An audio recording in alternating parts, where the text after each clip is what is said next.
نحمده ونصلي ونسلم على سيدنا ومولانا محمد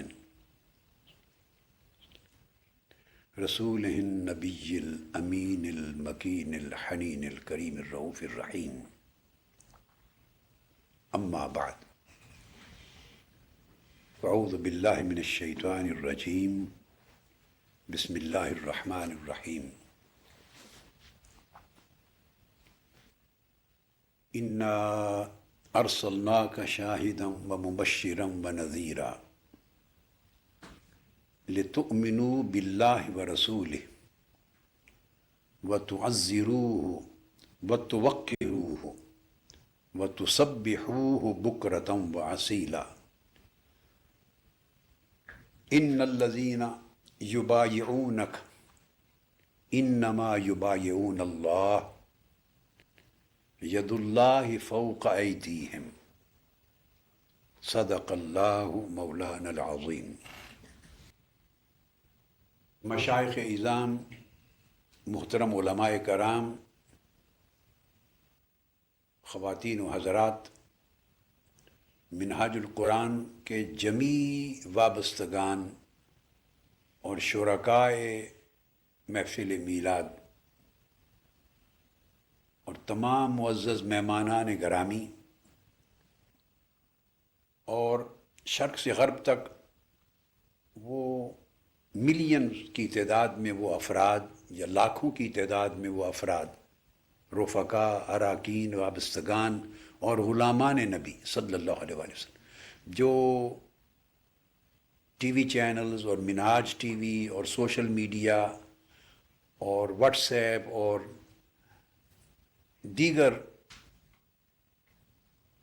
ذرائع سے اس محفل میں ہمارے ساتھ شریک ہوتے ہیں، سب کو السلام علیکم ورحمۃ اللہ وبرکاتہ. آج کی اس مبارک رات میں جو شب میلاد النبی صلی اللہ علیہ وآلہ وسلم ہے، اس موقع پر گفتگو کے لیے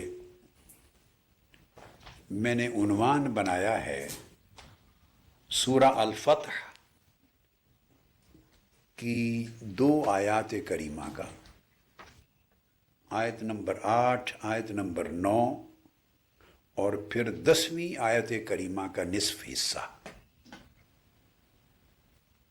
ان کے حوالے سے جو مضمون آج کی رات میں بیان کرنا چاہتا ہوں، اس کا موضوع یہ بنے گا قرآن اور ادب و تعظیم نبوی. یعنی ادب و تعظیم نبوی کے باب میں قرآن کیا حکم دیتا ہے، قرآن مجید کیا معیار قائم کرتا ہے حضور علیہ الصلوۃ والسلام کے ادب اور تعظیم و تکریم میں. یہ گفتگو کا موضوع بنے گا. ترجمہ اولاً میں عرض کر دیتا ہوں ان تلاوت کی گئی آیات کریمہ کا. اللہ رب العزت نے حضور علیہ الصلوۃ والسلام سے خطاب فرمایا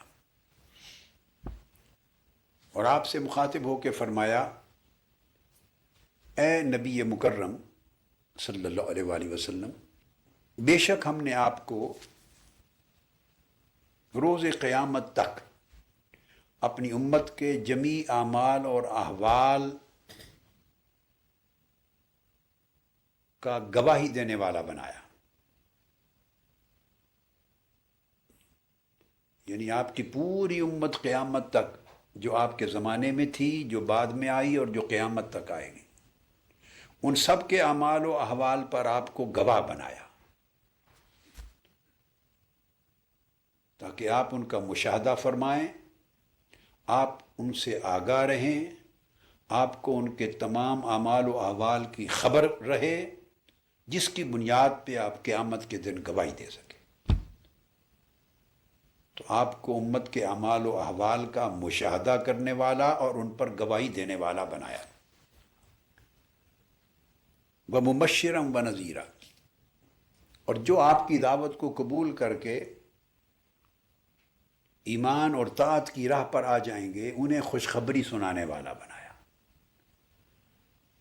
اور جنہوں نے آپ کی دعوت کو رد کر دیا، نافرمان ہو گئے، انہیں آخرت کے عذاب کا ڈر سنانے والا بنایا۔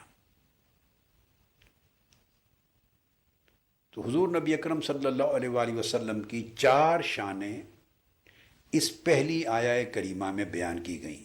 انا ارسلناک، اس لفظ کے تحت آپ کا رسول ہونا، ہم نے آپ کو بھیجا، آپ کا رسول ہونا، ارسلناک۔ پھر شاہدن سے آپ کا شاہد اور امت کا گواہ ہونا، پھر آپ کا مبشر ہونا یعنی خوشخبری دینے والا ہونا، ونذیراً، اور آپ کا نافرمانوں اور معصیت کاروں کے لیے ڈر سنانے والا ہونا۔ یہ 4 شانیں بیان کی۔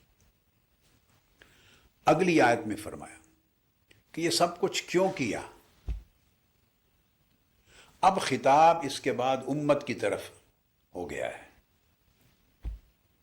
آقا علیہ الصلوۃ والسلام سے خطاب کر کے آپ کی 4 شانیں بیان فرما دی کہ آپ کو اس حیثیت کے ساتھ دنیا میں مبعوث فرمایا ہے۔ اب اللہ رب العزت نے اپنا خطاب پھیر دیا امت کی طرف، فرمایا اے میرے محبوب کی امت، اب تم سن لو، تمہارے پاس ان شانوں کے ساتھ میرے رسول مکرم اس لیے آئے ہیں، میرے رسول شاہد بن کر، مبشر بن کر، نذیر بن کر اس لیے تمہارے پاس آئے ہیں، لتؤمنوا باللہ ورسولہ، تاکہ تم سب اللہ اور اس کے اس رسول پر ایمان لاؤ۔ آقا علیہ الصلوۃ والسلام کی آمد کا اور بعثت کا اور آپ کی رسالت کا مقصد بیان کیا جا رہا ہے۔ اس لیے آئے ہیں تاکہ تم اللہ اور اس کے رسول پر ایمان لاؤ، وَتُعَزِّرُوهُ، اور اس رسول کی مدد و نصرت کرو کمال درجہ تعظیم کے ساتھ۔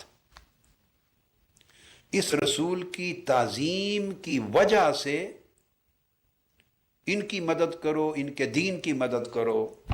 ان کے دشمن، ان کے اعداء، ان کے مخالف جب ان پر طعن کریں، بے ادبی کریں، گستاخی کریں، زبان دراز کریں، ہاتھ اٹھائیں ان پر یا ان کے دین پر، تو تمہارے اندر ان کا ادب، ان کی تعظیم، ان کی محبت اور ان کی تکریم اس کمال درجے کی ہو کہ آپ ان کے لیے دفاع بن جائیں، متعزرو، آپ ان کا دفاع کرنے والے بن جائیں، آپ ان کو ہر مخالف اور دشمن کی زبان درازی سے بچانے والے بن جائیں، ہر حملہ آور کے اقدام سے روکنے والے بن جائیں، ان کی حفاظت میں، ان کے دفاع میں، ان کی عظمت اور شان کے تحفظ میں، ان کے ناموس کے تحفظ میں آپ سیسا پیلائی دیوار بن جائیں، ان کی مدد کریں، یعنی مدد کے اندر ان کی محبت اور تعظیم اور تکریم کا جذبہ ہو۔ یہ وَتُعَزِّرُوهُ کے معنی کا اصل ہے۔ ایک مدد عمومی ہوتی ہے، وہ آپ کمزور کی بھی کرتے ہیں، حاجت مند کی بھی کرتے ہیں، رشتہ دار کی بھی کرتے ہیں، صلہ رحمی کے طور پر، غریب کی، محتاجی کے طور پر، مسکین کی، یتیم کی، پڑوسیوں کی، اپنے دوستوں کی، بھائیوں کی، ہر حق پر رہنے والے کی، ہر ایک کی مدد کرتے ہیں جس کا حق ہے آپ پر۔ یہاں وہ جو مدد ہے وہ تُعَزِّرُوهُ کے معنی میں شامل نہیں ہے، وہ تُعَزِّرُوهُ میں شامل نہیں ہے۔ وہ مدد جو مجرد مدد ہے، محض مدد ہے، سپورٹ کرنا، کسی کو طاقت مہیا کرنا، کسی کو ظلم سے بچانا، اس کا محض دفاع کرنا، اس کا حق اس کو دلانا، یہ جو ایک اسسٹنس ہے، ایک سپورٹ ہے، ایک ری انفورسمنٹ ہے، ایک ہیلپ ہے۔ عام جو مدد کا معنی تصور میں آتا ہے، جو حضور علیہ السلام کے لیے فرمایا گیا وَتُعَزِّرُوهُ، ان کی مدد کرو، اس مدد سے مراد وہ مجرد اور مطلق مدد نہیں جو آپ ہر کمزور، بے کس، بے بس کی، رشتہ دار کی، بھائی کی، فیملی کے لوگوں کی یا سوسائٹی کے لوگوں کی، حقداروں کی کرتے ہیں، وہ مدد نہیں۔ آگے چل کے میں بیان کروں گا۔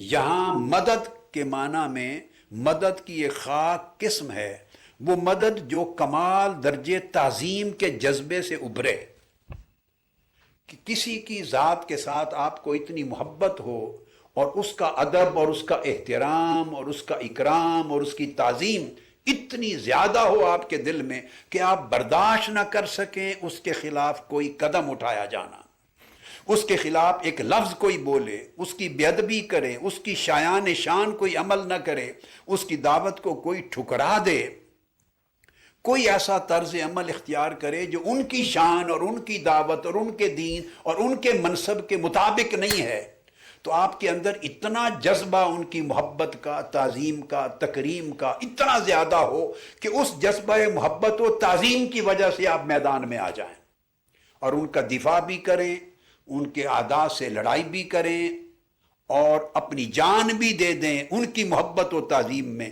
تو اگر مدد اس محبت و تعظیم کی بنیاد پر ہو، ان کی اور ان کی دعوت کی اور ان کے دین کی، تو اس کو تعزیر میں شامل سمجھتے ہیں۔ تعزیر کی مدد سے مراد یہ ہے۔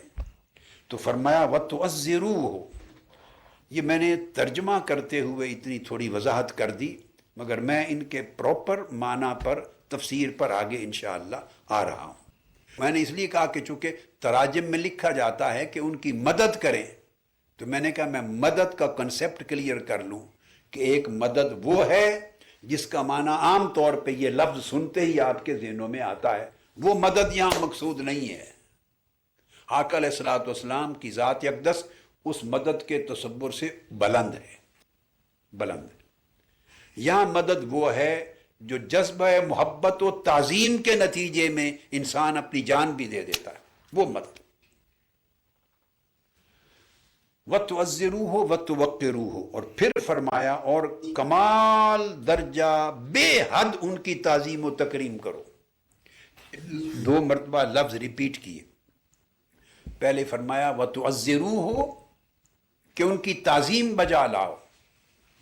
2 معنی کیے جاتے ہیں، وَتُعَزِّرُوهُ کا معنی ان کی تعظیم بجا لاؤ، اور ایک معنی یہ بھی کیا جاتا ہے کہ ان کی مدد کرو، تو مدد بھی وہ جو بر بنائے محبت و تعظیم ہو۔ تو اگر مدد کرنے کا معنی لیں وَتُعَزِّرُوهُ تو اس میں بھی ادب اور تعظیم شامل ہے، وہ اس کی اصل ہے، بنیاد ہے، اس کا سبب ہے، اس کا محرک ہے۔ اور اگر تعظیم مراد لیں تو تعظیم تو ہے ہی جس کا ذکر ہو رہا ہے، ادب و تعظیم۔ اور اس کے بعد پھر اگلا لفظ حکم آیا وَتُوَقِّرُوهُ، اب ریپیٹ کیا، اور ان کی حد سے بڑھ کر توقیر کرو، تعظیم کرو، تبجیل کرو، تبخیل، ان کی تفہیم کرو، تبجیل کرو، تکبیر کرو، یعنی ان کی عظمت کے ڈنکے بجاؤ، حد سے بڑھ کر مبالغہ کرو، مبالغے کی حد تک ان کی تعظیم کرو۔ تُعَزِّرُوهُ وَتُوَقِّرُوهُ، یہ 2 لفظ اس طرح آئے، وَتُسَبِّحُوهُ بُكْرَةً وَأَصِيلًا، اور پھر فرمایا کہ پھر اللہ کی تسبیح کرو صبح و شام، اللہ کی تسبیح کرو صبح و شام۔ اب ان پہلی 2 آیتوں کے ترجمے پر مختصر وضاحت کے ساتھ اکتفا کرتا ہوں، اور آگے بڑھنے سے قبل میں چاہتا ہوں کہ یہ ادب ہے کیا، ایک مختصر سا بیان اس کا کر لوں، اس کی اہمیت کیا ہے اسلام میں، ادب اور تعظیم کی۔ یہ الگ سبجیکٹ ہے، میں اس کی تفصیلات میں نہیں جانا چاہتا، صرف 2-3 چیزیں اختصار سے اشارتاً بیان کرنا چاہتا ہوں کہ جس ادب اور تعظیم نبوی کے موضوع کو قرآن کی روشنی میں ہم آج بیان کرنے لگے ہیں اور سمجھنا چاہتے ہیں، وہ مطلقاً وہ ادب اور تعظیم ہے کیا، یا اس کی اہمیت کیا ہے۔ آپ کو 2 واقعات چھوٹے سے کوٹ کرتا ہوں تاکہ یہ تصور آپ کے ذہنوں میں بیٹھ جائے۔ امام ابو القاسم قشیری نے رسالہ قشیریہ میں نقل کیا، ابن خلقان نے وفیات العیان میں، اور امام ابن الجوزی نے صفوۃ الصفوہ میں، اور اس طرح دیگر کتب میں ائمہ محدثین اکابر نے، علماء محققین نے یہ واقعہ بیان کیا ہے، یعنی محض ایک حکایت نہیں ہے۔ ادب اور تعظیم کا مفہوم سمجھانے کے لیے اور اس کی اہمیت، آپ نے نام سنا ہے بارہا حضرت بشر الحافی رضی اللہ تعالی عنہ کا، اکابر اولیاء میں سے تھے، اکابر اولیاء سلف صالحین میں سے، اور وہ ہستی تھی کہ جن کی مجلس میں سیدنا امام احمد بن حنبل رضی اللہ تعالیٰ عنہ جیسے جلیل القدر ائمہ اور فقہا اور محدثین ان کی مجلس میں آ کے بیٹھتے اور اکتساب فیض کرتے تھے۔ امام احمد بن حنبل جیسی ہستیاں حضرت بشر الحافی کی مجلس میں صحبت میں بیٹھتی تھی۔ یہ ابھی اس راہ پر نہیں آئے تھے، تو گلی سے گزر رہے ہیں، ایک دن ایک کاغذ نیچے گرا پڑا تھا زمین پر، اور اس پر اللہ کا نام لکھا ہوا تھا، اللہ رب العزت کا۔ لوگ گزر رہے تھے اور تنگ گلیاں تھیں، تو گزرنے والے کے پاؤں آتے تھے اللہ پاک کے اسم پاک پر جو کاغذ پہ لکھا پڑا تھا۔ آپ نے دیکھا، آپ کو اس کا دکھ ہوا، آپ نے فوری اللہ کا نام لکھا ہوا جو کاغذ تھا اس کو اٹھا لیا اور اٹھا کے گھر لے گئے۔ آپ کے پاس جو پیسے تھے وہ خرچ کر کے تو ان کئی درہموں سے خوب بڑی عالی قسم کا عطر خریدا، اس کاغذ کو صاف کیا، اس پہ عطر لگایا، چونکہ اللہ پاک کا نام لکھا ہوا تھا، عطر لگا کے معطر کر کے اسے پھر ایک دیوار کے اندر اونچی جگہ پہ رکھ دیا، اللہ پاک کے نام کا ادب کیا، تعظیم اور تکریم کی۔ اسی رات خواب میں انہیں آواز آئی کہ بشر، تم نے ہمارے نام کی تعظیم کی ہے، ہم پوری دنیا میں تمہاری عظمت کے ڈنکے بجا دیں گے، دنیا اور آخرت میں آپ کی تعظیم ہوگی۔ بس اسم الہی کی اس تعظیم اور ادب کے نتیجے میں بشر حضرت بشر الحافی بن گئے، جو مرجع خلائق تھے، مرجع علماء و اولیاء اور مرجع صالحین و عارفین بنے۔ اور کوئی کتاب تصوف اور معرفت کی حضرت بشر الحافی کے تذکروں سے اور آپ کے اقوال سے خالی نہیں ہے، کوئی کتاب، خواہ حضور سیدنا غوث العظم کی تصنیف ہے، خواہ شیخ شہاب الدین سہروردی کی تصنیف ہے، خواہ حضرت خواجہ غریب نواز معین الدین چشتی اجمیری کے فرمودات ہیں، خواہ حضور بابا فرید الدین گنج شکر کے فرمودات ہیں، خواہ امام ابو عبد الرحمن السلمی کی کتابیں ہیں، یا امام ابو القاسم القشیری کی ہیں۔ اولیاء صلحاء میں سے، علماء میں سے، محدثین میں سے جس کی کتاب اٹھائیں جو اولیاء اور صالحین اور سلف صالحین کے احوال پہ لکھی گئی ہے، اور تقویٰ کے موضوع پر کوئی کتاب حضرت بشر الحافی کے بغیر مکمل نہیں ہوتی۔ مگر ان کا یہ سفر شروع کہاں سے ہوا؟ ایک اللہ رب العزت کے مبارک نام کے ادب اور تعظیم و تکریم سے۔ یہ صرف ایک چیز بیان کرنا مقصود تھی۔ اس کے بعد اب ایک واقعہ قرآن مجید سے لیتا ہوں، یہ تھا ادب الہی کا۔ قرآن مجید میں بے شمار مقامات پر ادب الوہیت کے تذکرے ہیں، وہ کسی الگ موقع پر میں انشاءاللہ ایک دو قسطیں بنے گی، اس پر گفتگو کروں گا، ادب الوہیت پر، اللہ رب العزت کے ادب پر۔ یہاں تصور اور اہمیت سمجھانے کے لیے ایک مثال کافی ہے، دوسری قرآن مجید سے لا رہا ہوں۔ قرآن مجید میں یہ سورہ اعراف میں آیت نمبر 113 سے لے کر آیت نمبر 123 تک یہ پورا مضمون چلتا ہے۔ آپ حیران ہوں گے یہ جان کر کہ یہ اس مضمون میں ادب کا تصور کیسے آیا۔ آراف کی سورہ آراف کی ان آیات میں واقعہ بیان ہوا ہے حضرت سیدنا موسیٰ علیہ السلام کا اور فرعون کا. جب فرعون نے حضرت موسیٰ علیہ السلام کو معاذ اللہ شکست دینے کے لیے ملک مصر کے تمام شہروں سے جادوگر بلا لیے تھے. جب آپ کا عصا اژدہا بن گیا اور اس کو گھبراہٹ ہو گئی اور اس کے وزراء نے، وزیروں اور مشیروں نے کہا یہ تو کوئی بہت بڑا جادوگر ہے، فرعون سے کہا. اس نے کہا اب کیا کریں؟ اپنی کونسل کا اجلاس طلب کیا فرعون نے.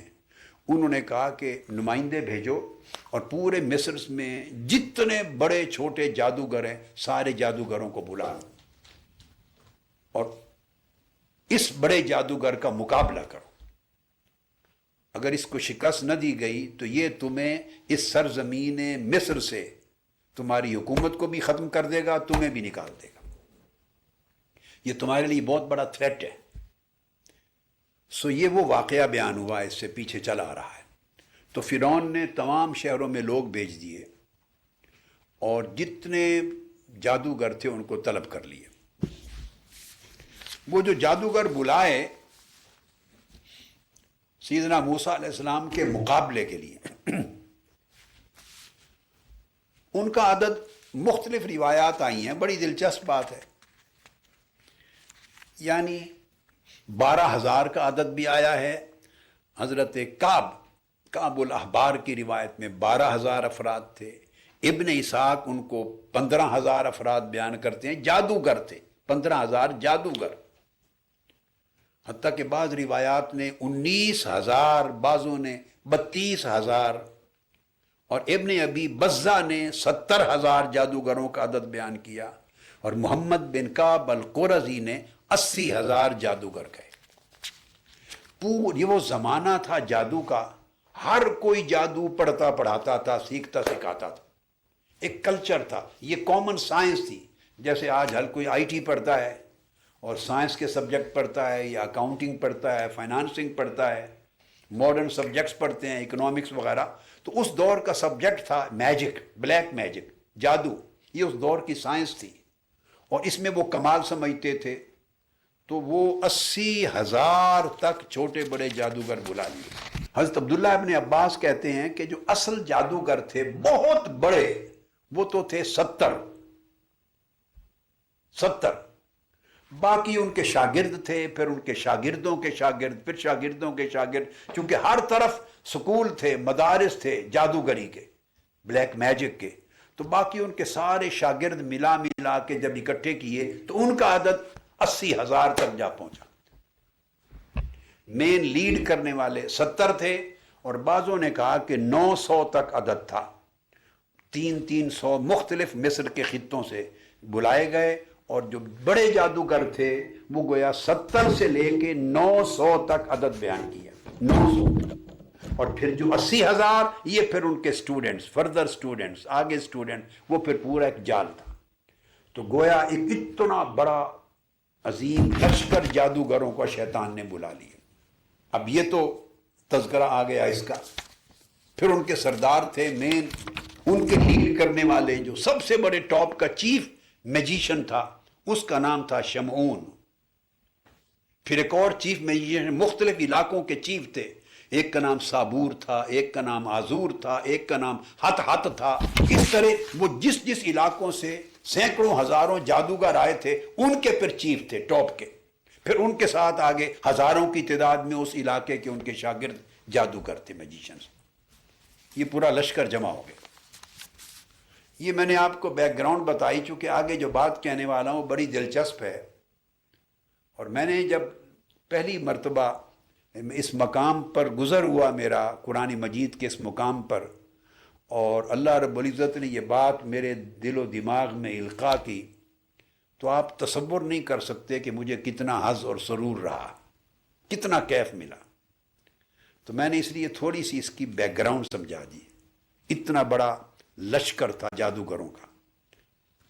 اب وہ آئے. اب میں ادب نبوت کی بات کر رہا ہوں. پہلا حضرت بشر الحافی کا جو واقعہ سنایا وہ ادب الوہیت کا، اللہ پاک کے اسم پاک کا. اب اللہ کے نبی اور رسول کے ادب کی اہمیت. ہم آج ایک ایسے دور میں ہیں جس دور میں روحانی ویلیوز ختم ہو گئی ہیں. روحانی ویلیوز کے ختم ہونے کی وجہ سے ہم بہت سی چیزوں کی اہمیت کو اپریشیٹ نہیں کرتے. کلچر چینج ہو گیا. کلچر جب چینج ہوتا ہے تو سائیکی، نفسیات اور ذہن کے سوچنے کے انداز چینج ہو جاتے ہیں.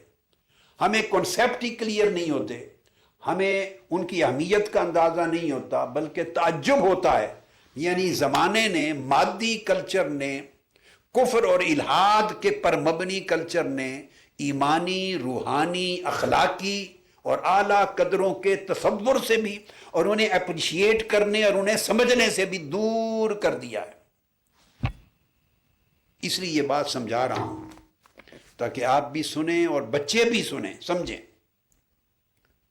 جب وہ تمام جادوگر آ گئے اور خاص طور پہ آج اس مادی کلچر میں ادب اور تعظیم و تکریم یہ نکل گیا ہے.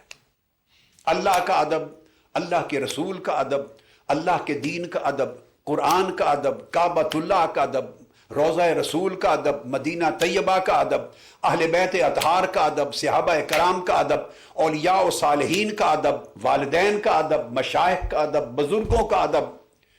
یہ سارے آداب ہیں.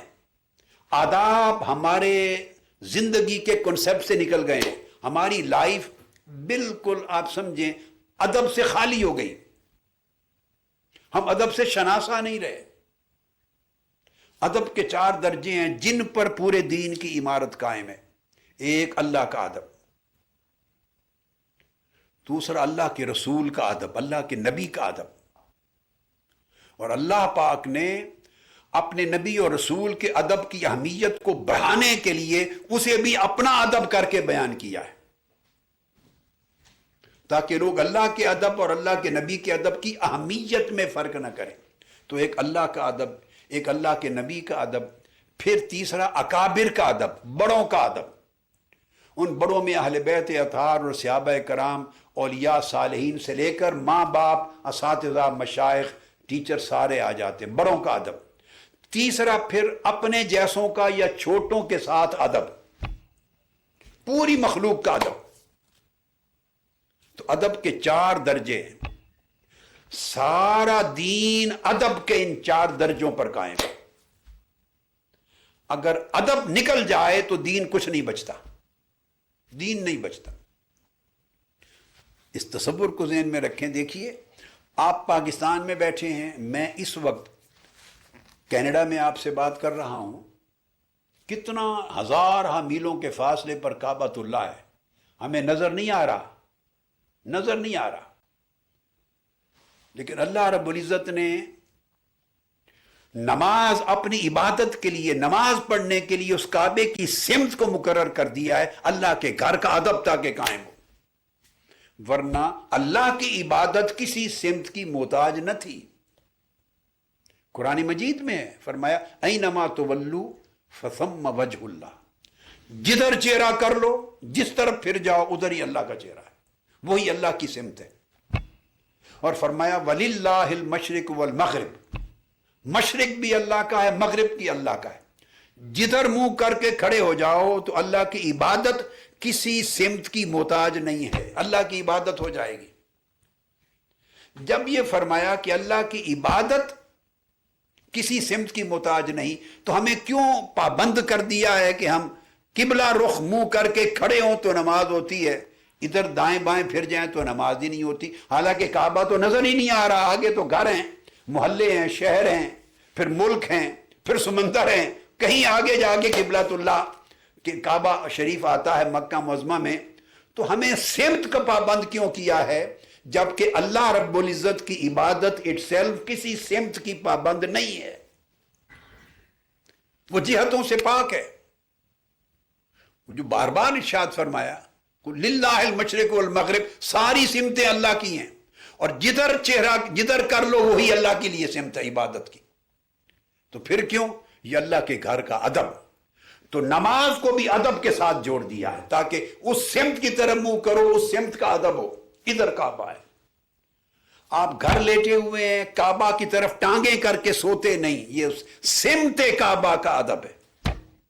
آپ واش روم جائیں تو واش روم کی طرف منہ کر کے نہیں بیٹھ سکتے ٹوائلٹ میں. یہ سمت کعبہ کا ادب ہے, ڈائریکشن کا ادب ہے. کعبہ تو پھر اس سے اونچی بات ہے, اس سمت کا ادب ہے.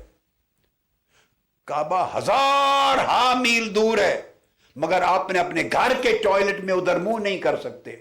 اچھا منہ تو بھائی دور کی بات ہے, ادھر پشت کر کے بیٹھنا بھی نہیں منع ہے, پشت بھی نہیں کر سکتے. کیوں؟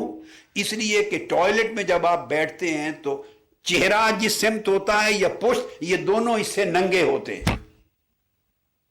تو گویا آپ ننگا نہیں بیٹھ سکتے ٹوائلٹ میں, بیک یا فرنٹ اس کعبہ کی سمت ہو جائے تو سمت کا اتنا ادب ہے.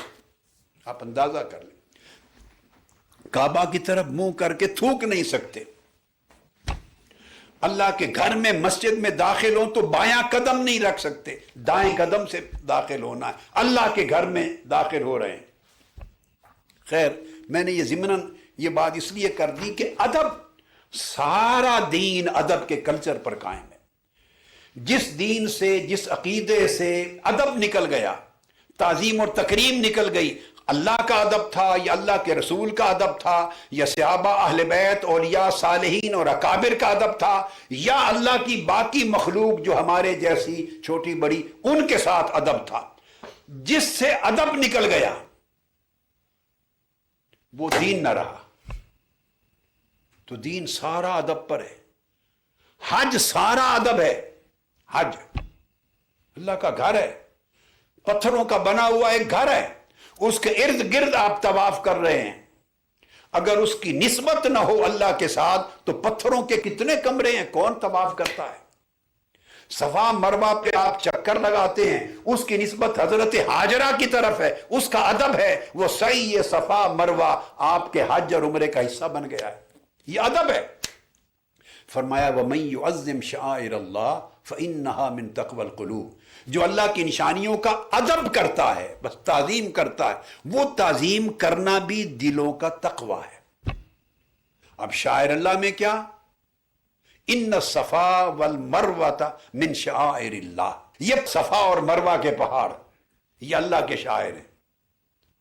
اب آپ کا کے پی کے پہاڑوں سے بھرا پڑا ہے, شوگران کاغان سے آگے چلے جائیں سب پہاڑی پہاڑ ہیں, ساری دنیا پہاڑوں سے بھری پڑی ہے. بھئی پتھر ایک جیسے ہوتے ہیں, یہ پتھروں اور پہاڑوں کا ادب سوچنے کی بات ہے. فرمایا ان الصفا والمروہ من شعائر اللہ, صفا اور مروہ کے پہاڑ اللہ کے شعائر ہیں, یعنی اللہ کی نشانیاں ہیں. اللہ کی کیسے نشانیاں ہیں؟ اللہ رہتا ہے یہاں؟ نہیں. اللہ کا کوئی نزول ہوتا ہے؟ نہیں. نہ اللہ کا قیام, نہ اللہ کا گزر, نہ اللہ کا مقام. اللہ کی ذات کا کیا تعلق ہے ان پہاڑوں کے ساتھ؟ نہیں, اللہ کے بندے کا تعلق ہے. اسماعیل علیہ السلام یہاں رہے اور لیٹے, حضرت ہاجرہ یہاں قیام پذیر ہوئی, وہ دوڑی بچے کے پانی کے لیے. اللہ کے محبوب و مقرب بندوں کی نسبت ہے ان پہاڑوں سے. ان پہاڑوں کو اللہ نے شاعر بنا دیا اور ان شاعر کی تعظیم کو اللہ نے دلوں کا تقوی عبادت بنا دیا اور حج اور عمرے کا حصہ بنا دیا. یہ ایک ایگزامپلز ہیں, جسٹ ایگزامپلز ہیں. یہ تصور سمجھنے کے لیے کہ دین اور ایمان اس کا اپنا ایک کلچر ہے, اس کی ایک اپنی سائیکی ہے. دین اور ایمان کا کلچر ادب اور تعظیم اور تکریم پر قائم ہے. ہماری زندگیوں سے یہ نکل گیا. ہم ادب کی اہمیت سے شناسا نہیں رہے, مذاق اڑاتے ہیں, ہمیں اجنبی لگتا ہے. اب توجہ کریں اس واقعہ کی طرف. تو میں نے عرض کیا کہ ایک لشکر جرار آ گیا جادوگروں کا. 2 مکالمے ان کے قرآن مجید میں مذکور ہیں, 2. ایک انہوں نے فرعون سے کی اور ایک بات انہوں نے سیدنا موسیٰ علیہ السلام سے کی. فرعون نے بلایا تھا, آؤ موسیٰ کو شکست دینی ہے, یہ بہت بڑا جادوگر ہے موسیٰ, اس کو شکست دینی ہے تاکہ میری سلطنت بچے اور آپ لوگ بچ جائیں. وہ آ کے فرعون سے کہتے ہیں, قرآن مجید میں آتا ہے وَجَاءَ السَّحَرَةُ فِرْعَوْنَ قَالُوا إِنَّ لَنَا لَأَجْرًا إِن كُنَّا نَحْنُ الْغَالِبِينَ. سورہ آراف کی آیت نمبر 113 ہے۔ جادوگروں نے فرعون سے آ کے کہا کہ اگر ہم غالب آ گئے تو یقیناً ہمارے لیے اجرت ہوگی، ہمیں کوئی ریوارڈ، کوئی اجرت دو گے، کوئی پیمنٹ کرو گے۔ اب یہاں ایک لفظ جس کی طرف میرا ذہن جاتا ہے، وہ یوں بھی کہہ سکتے تھے، یہ بات بڑے غور سے سنیں اور سمجھیں، چونکہ بلایا گیا تھا کہ یہ بہت بڑا جادوگر ہے موسیٰ، اس کو شکست دینی ہے۔ سو وہ فرعون کو یوں بھی کہہ سکتے تھے کہ اگر ہم اسے شکست دے لیں تو ہمارے لیے کیا اجرت ہوگی۔ اب ادب کی میں بات بتا رہا ہوں، ادب لفظوں میں ادب ہوتا ہے، جملوں میں ادب ہے، کلام میں ادب ہے، مخاطبت میں، خطاب میں ادب ہے، ڈیلنگ میں ادب ہے، یہی ادب اور تعظیم اور تکریم ہے۔ تو وہ یوں کہہ سکتے تھے کہ اگر ہم فرعون اگر ہم موسیٰ کو شکست دے لیں تو ہمارے لیے کیا اجر ہوگا۔ انہوں نے یہ لفظ نہیں بولا کہ حضرت موسیٰ کو شکست دے لیں تو اجر دو گے، اجرت، یوں نہیں بولا، ان کا ذکر ہی نہیں کیا حضرت موسیٰ علیہ السلام کا، چونکہ یہ جملہ بولنا کہ اگر ہم ان کو شکست دے لیں، اس جملے کے اندر یہ اسلوب بے ادبی کا تھا۔ اور یہ کبھی نہ بھولیں، یہ جادوگر جو آئے ہیں یہ سب کافر ہیں، ان میں کوئی مومن نہیں تھا، جادوگر تھے، سارے غیر مسلم تھے، کفار تھے۔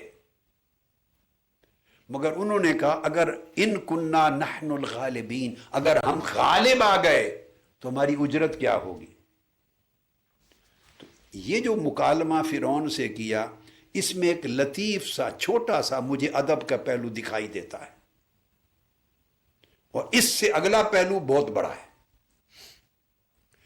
فرعون نے ان کو جواب دیا، قال نعم وانکم لمن المقربین، ہاں اگر تم غالب آ گئے تو تمہاری اجرت یہ ہوگی کہ میں تمہیں اپنی قربت والوں میں شامل کر لوں گا، تمہیں اپنے دربار میں بہت قریب کر لوں گا، بہت قریب کر لوں گا، تو یہ تمہارا بڑا اجر ہوگا۔ یہ بات کر کے پھر وہ میدان میں اتر آئے مقابلے کے لیے۔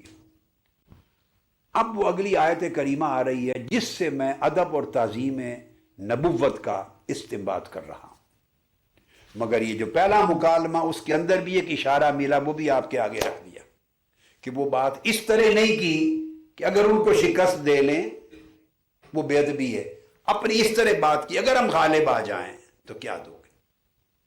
یہ خفیف اور لطیف اشارہ تھا اور آگے بڑا سری اشارہ ہے۔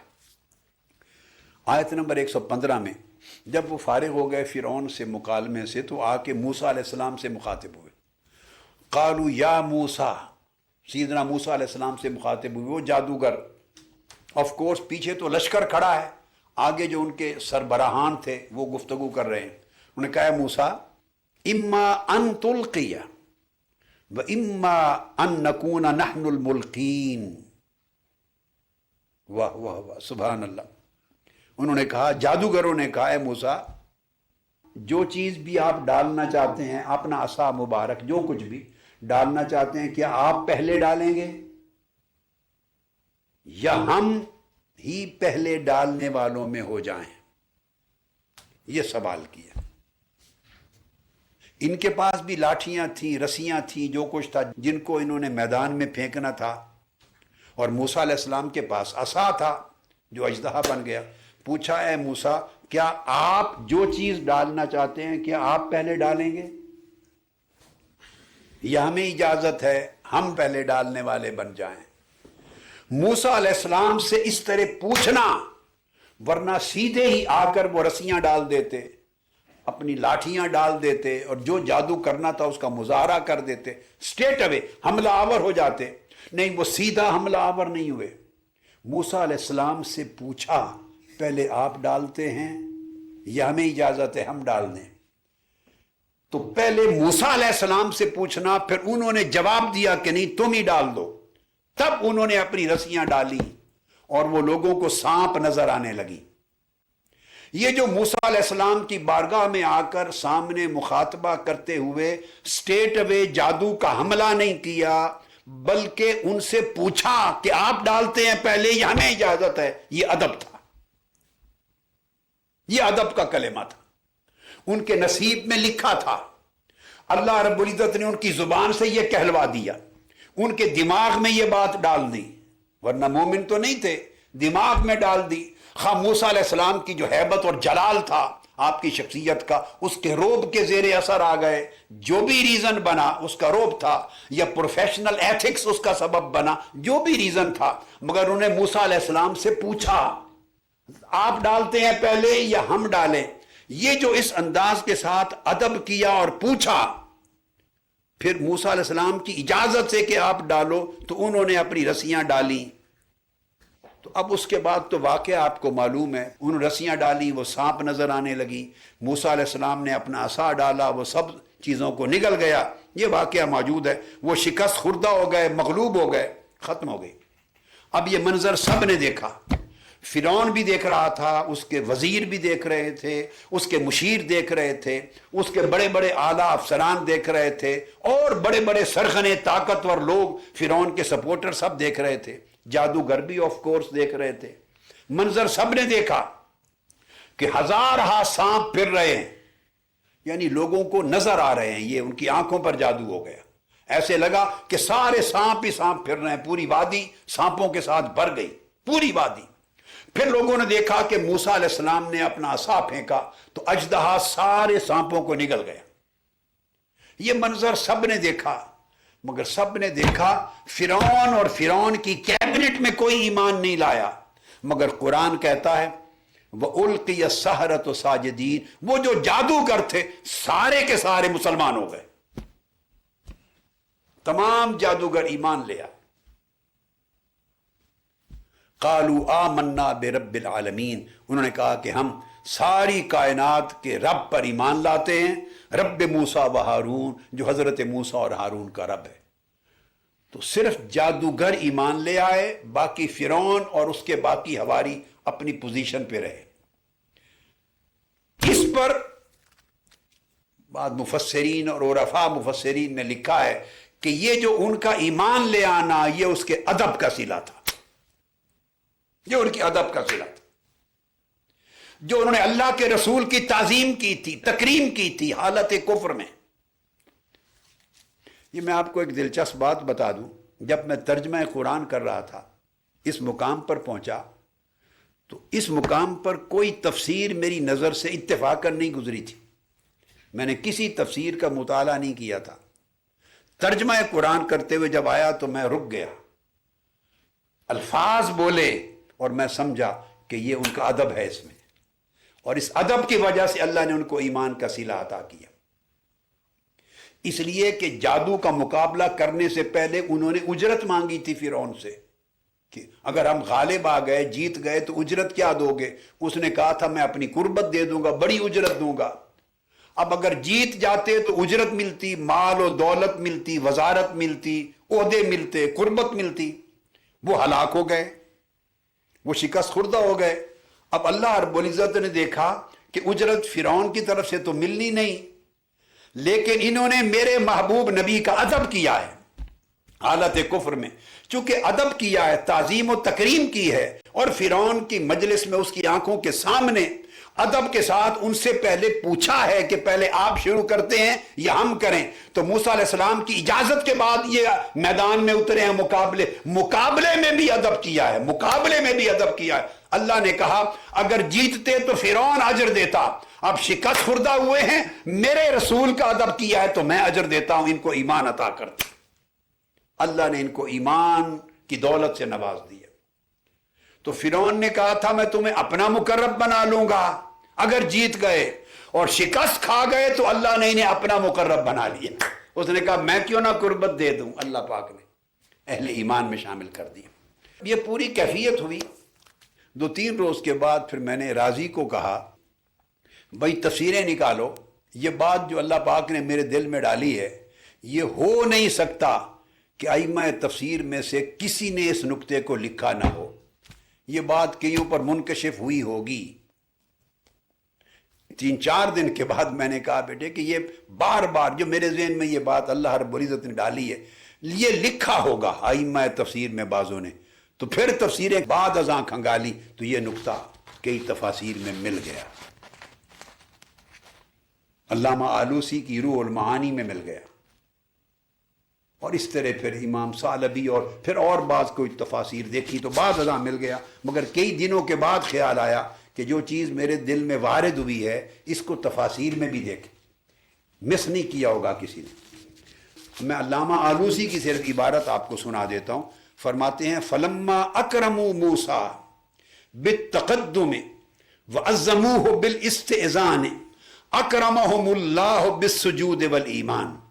جب جادوگروں نے حضرت موسیٰ کا ادب کیا، تقدم انہیں پہلے پوچھ کر اور ان کی تعظیم کی، ان سے اجازت مانگنے کی صورت میں تعظیم کی، تو اللہ پاک نے انہیں سجدے کی توفیق دے کے ایمان کی دولت کے ساتھ نواز دیا۔ اور پھر اس کی برکت کیا ہوئی؟ اس کی برکت یہ ہوئی کہ یہ جادوگر تو ایمان لائے، مگر ان کے ایمان لانے کے بعد بنی اسرائیل میں سے 6 لاکھ یا 7 لاکھ لوگ مسلمان ہو گئے۔ 6 سے 7 لاکھ لوگ مسلمان ہو گئے اور موسیٰ علیہ السلام کی فوج میں شامل ہو گئے، ان کے پیروکاروں میں۔ اب یہ سارا جو کایا پلٹ گئی وہ ایک واقعہ ادب سے پلٹی۔ ان کی کایا پلٹی موسیٰ علیہ السلام کا معجزہ دیکھ کر، اژدہا کا معجزہ دیکھ کر، اور بنی اسرائیل کی کایا پلٹی چونکہ یہ ان کے لیڈر تھے، جادوگر سب سے بڑے سائنٹسٹ تھے، سب سے بڑے نالجبل تھے، صاحبان فن تھے، صاحبان علم تھے، ہر شخص پریشانی میں ان کی طرف جاتا تھا، پورا مصر۔ تو جب دیکھا کہ 80,000 جادوگر یکلخت سارے مسلمان ہو گئے، ایمان لے آئے، تو 6 سے 7 لاکھ بنی اسرائیل ان کو دیکھ کر وہ ایمان لے آئے موسیٰ علیہ السلام۔ تو گویا حالت کفر میں انہوں نے ادب نبوت کا ایک عمل کیا، اللہ کے نبی اور رسول کی تعظیم و تکریم کی، حالانکہ کافر تھے اس وقت۔ اللہ رب العزت نے ان کے اس ادب کے عمل کو بھی رائے گاہ نہیں جانے دیا، وہ بھی رائے گاہ نہیں گئے، اس کا بھی اللہ نے صلہ دے دیا۔ فوری میرا دھیان صحیح بخاری کی حدیث کی طرف چلا گیا۔ کفار اور مشرکین جو بھی اعمال کرتے ہیں، دنیاوی اعتبار سے ان کو اس کی اجرت مل جاتی ہے، مگر اخروی نعمتوں کی اجرت نہیں ہوتی۔ مگر اللہ کے نبی اور رسول کی محبت اور ادب میں کوئی کام کیا ہو، بھلے کافر ہی ہو، اور حالت کفر میں کیا ہو اللہ کے نبی رسول کی ادب اور تعظیم میں یا محبت میں، تو ایک یہ عمل ایسا ہے کہ اللہ پاک اس کافر کے عمل کو بھی رائے گاہ نہیں جانے دیتا۔ تو یہ جو قرآن مجید کا یہ واقعہ دیکھا، اس کے ساتھ اس معنی کی سند ملی صحیح بخاری کی روایت جو کتاب النکاح میں آئی ہے، اور امام بخاری نے اس حدیث کو روایت کیا ہے، اور حدیث کا نمبر ہے 5101 صحیح بخاری میں۔ اور وہ معروف حدیث ہے کہ جب حضور علیہ الصلوۃ والسلام کی ولادت ہوئی، آپ کے میلاد پاک کی شب، تو ابو لہب کی ایک لونڈی تھی سویبہ، ابو لہب کی، اس نے بھیجا ہوا تھا ابو لہب نے کہ جاؤ میرے بھائی کے گھر، یعنی حضرت عبداللہ کے گھر، آج رات ایک بچہ ہونے والا ہے، حضرت آمنہ کے رضی اللہ تعالیٰ عنہ کے پاس جائیں اور دیکھیں اور مجھے خبر بھی سنائیں۔ تو اس نے آ کے حضور علیہ الصلوۃ والسلام کی ولادت کی خوشی کی خبر تھی، آ کے ابو لہب کو سنائی۔ اب ابو لہب تو حالت شرک میں جیسے لوگ کئی تھے چلے آ رہے تھے، اور اسے کیا خبر تھی کہ یہ پیدا ہونے والا بچہ جو اس کا بھتیجا بنتا ہے رشتے میں، یہ اللہ کا نبی اور رسول ہوگا، اور میں ان پر ایمان نہیں لاؤں گا اور میں کافر اور مشرک رہوں گا، یہ تو اسے اندازہ نہیں تھا۔ اس نے تو سمجھا کہ میرے بھائی کا انتقال ہو گیا تھا حضرت عبداللہ کا، تو میرے بھائی کے انتقال کے بعد ان کا بیٹا آیا ہے۔ تو اس نے بیٹے کی، اپنے بھتیجے کی خوشی میں جب سویبہ دوڑ کے آئی اور آقا علیہ السلام کے میلاد کی خبر سنائی، ولادت باسعادت کی، تو ابو لہب نے ان دو انگلیوں سے جو انگوٹھے کے ساتھ والی انگلی، انگشت شہادت اور درمیان والی، ان انگلیوں سے اشارہ کر کے کہا اس خوشی میں جاؤ تمہیں آزاد کیا۔ یہ جو 2 انگلیاں جن کو میں نے تعین کیا، صحیح بخاری کی حدیث کے ساتھ اور تفصیلی الفاظ ہیں مصنف عبد الرزاق میں، اور مصنف عبدالرزاق میں یہی حدیث 13,955 نمبر پہ حدیث آئی ہے، 13,955۔ اس میں وہ تصریح کرتے ہیں کہ وہ یہ 2 انگلیاں تھیں۔ تو جب صہیبہ نے خبر دی کہ بھائی ابو لہب تمہیں مبارک ہو، تمہارے بھائی مرحوم کے گھر بیٹا ہوا ہے، بھتیجا ہوا ہے، اس نے بھتیجے کی ولادت کی خوشی میں ان 2 انگلیوں کا اشارہ کرتے ہوئے کہا جاؤ میں نے تمہیں آزاد کیا، آزاد کر دیا۔ اور آزاد کرنے کے بعد پھر وہ جو صہیبہ ہے اس نے آقا علیہ الصلوۃ والسلام کو حضرت حلیمہ سعدیہ کی آمد سے پہلے دودھ پلایا، دودھ پلایا۔ پھر حضرت حلیمہ سعدیہ آ گئیں تو وہ آقا علیہ السلام کو لے گئیں۔ اب بخاری شریف کے الفاظ ہیں کہ بعد میں آقا علیہ السلام کی نبوت و رسالت ہوئی، ابو لہب کافر و مشرک ہو گیا، اور اس کی مذمت میں یہ صورت اتری تبت یدا ابی لہب وتب۔ اسلام کے ساتھ اس کی اتنی عداوت رہی اور اس کے نام کے ساتھ قرآن مجید میں مذمت اتری۔ یہ کفر میں اس کا حال تھا۔ اس کی ڈیتھ ہو گئی، جب وہ مر گیا تو مرنے کے بعد وہ اپنے فیملی کے اعزاء اقارب میں سے، رشتہ داروں میں سے کسی کو خواب میں ملا۔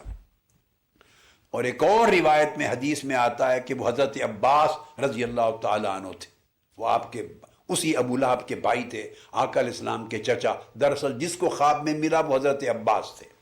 صحیح بخاری میں نام نہیں آیا کہ کس کو خواب میں ملے، اتنا آیا کہ اپنی فیملی کے لوگوں میں سے کسی رشتہ دار کے خواب میں آیا۔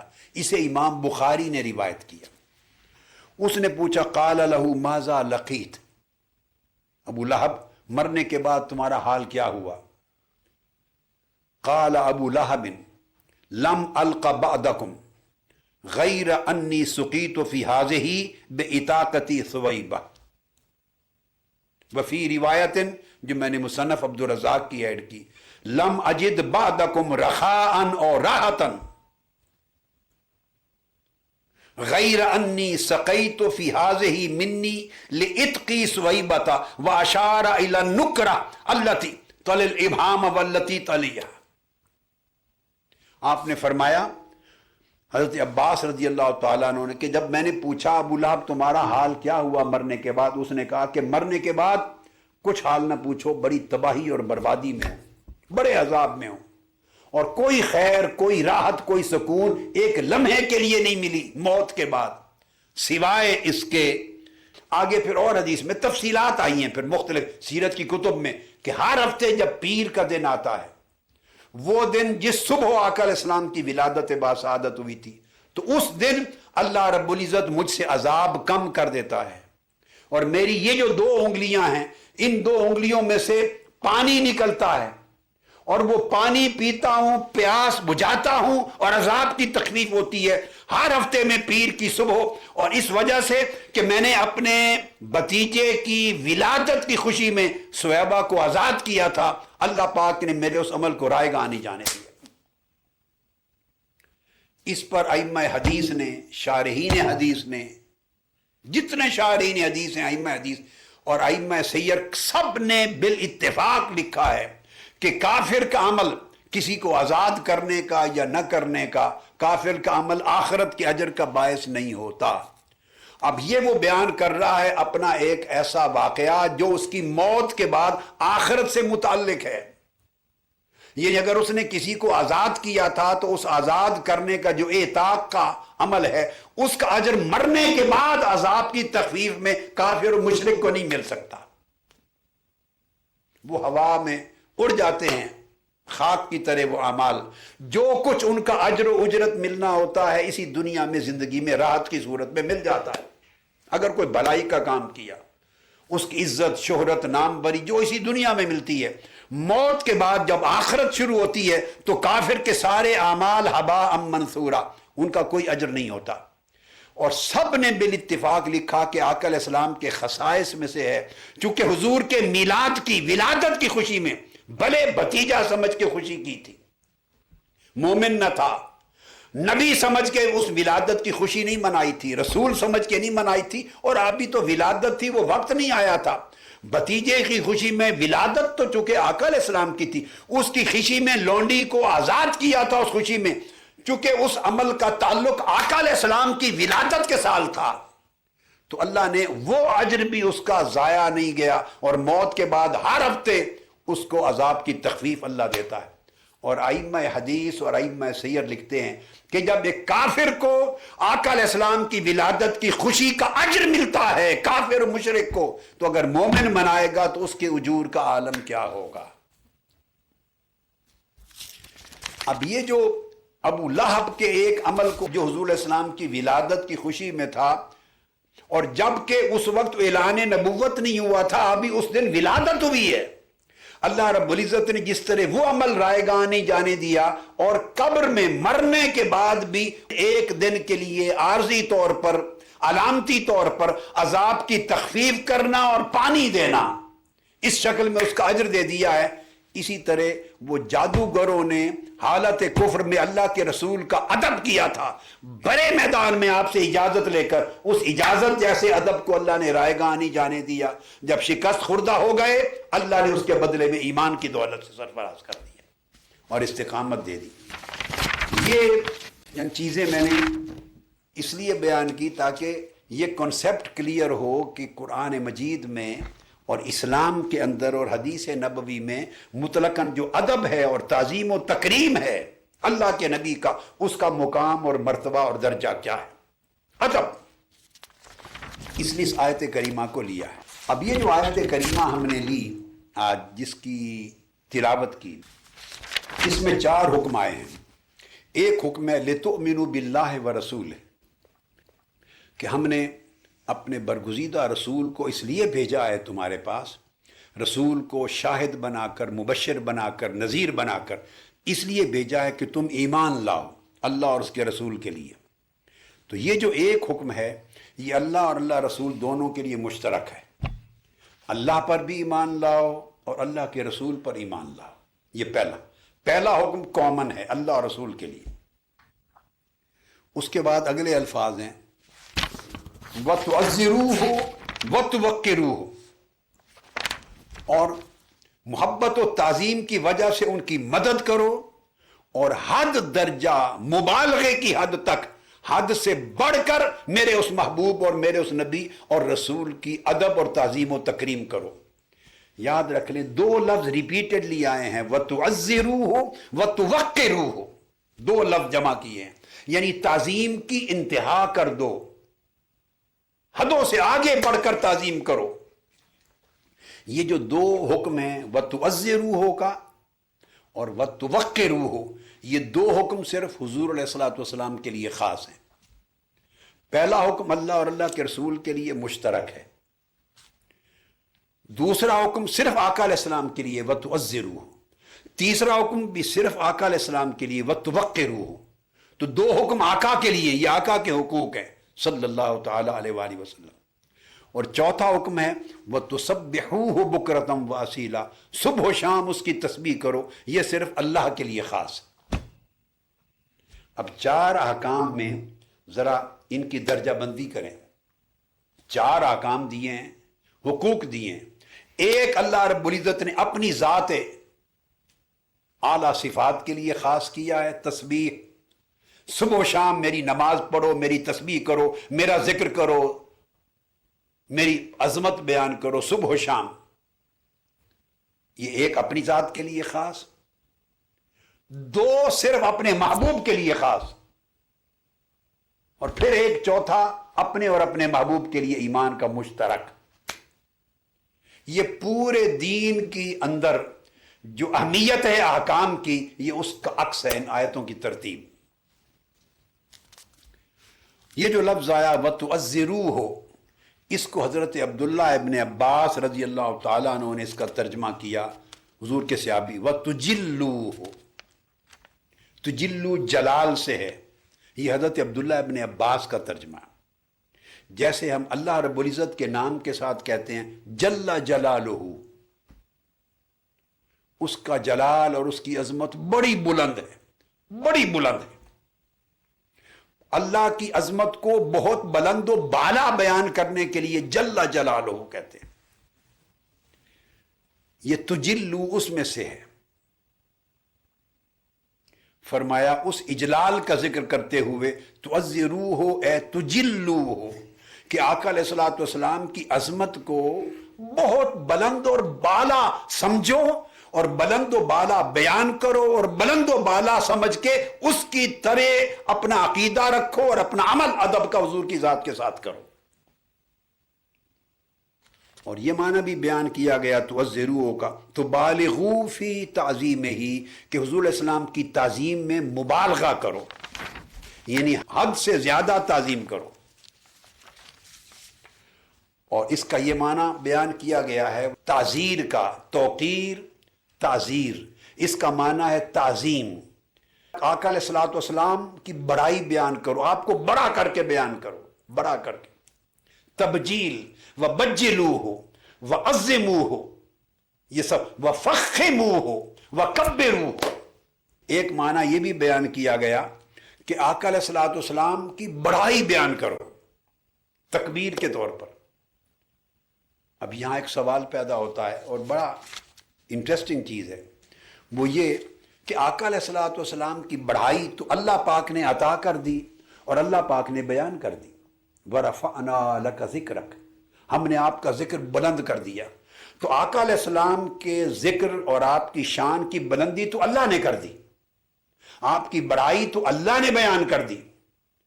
اب حکم امت کو دینا وَتُعَزِّرُوهُ وَتُوَقِّرُوهُ، اے وَعَزِّمُوهُ وَبَجِّلُوهُ وَكَبِّرُوهُ وَفَخِّمُوهُ، یہ جو سارے احکام امت کو دیے تو امت حضور کو کیا بڑا کر سکتی ہے؟ ہر امتی تو خود چھوٹا ہے، وہ آقا علیہ السلام کو کیا بڑا کرے گا؟ آقا کو تو اللہ نے، ان کے رب نے بڑا کر دیا۔ وہ اپنے آقا علیہ السلام کی کیا بڑائی بیان کرے گا؟ اللہ نے خود بڑائی بیان کر دی وَرَفَعْنَا لَكَ ذِكْرَكَ کے بعد۔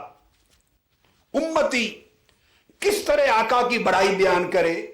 کیا وہ اللہ نے جو بڑائی مقرر کر دی، کیا اس حد کو امتی کراس کر سکتا ہے؟ معاذ اللہ، نہیں، استغفر اللہ العظیم۔ کوئی نئی بڑائی لا سکتا ہے؟ کوئی اور عظمت کے نئے پہلو لا سکتا ہے؟ وَرَفَعْنَا لَكَ ذِكْرَكَ، ہم نے آپ کے لیے آپ کے ذکر کو، آپ کی شان کو، آپ کے مرتبے کو خود بلند کر دیا ہے۔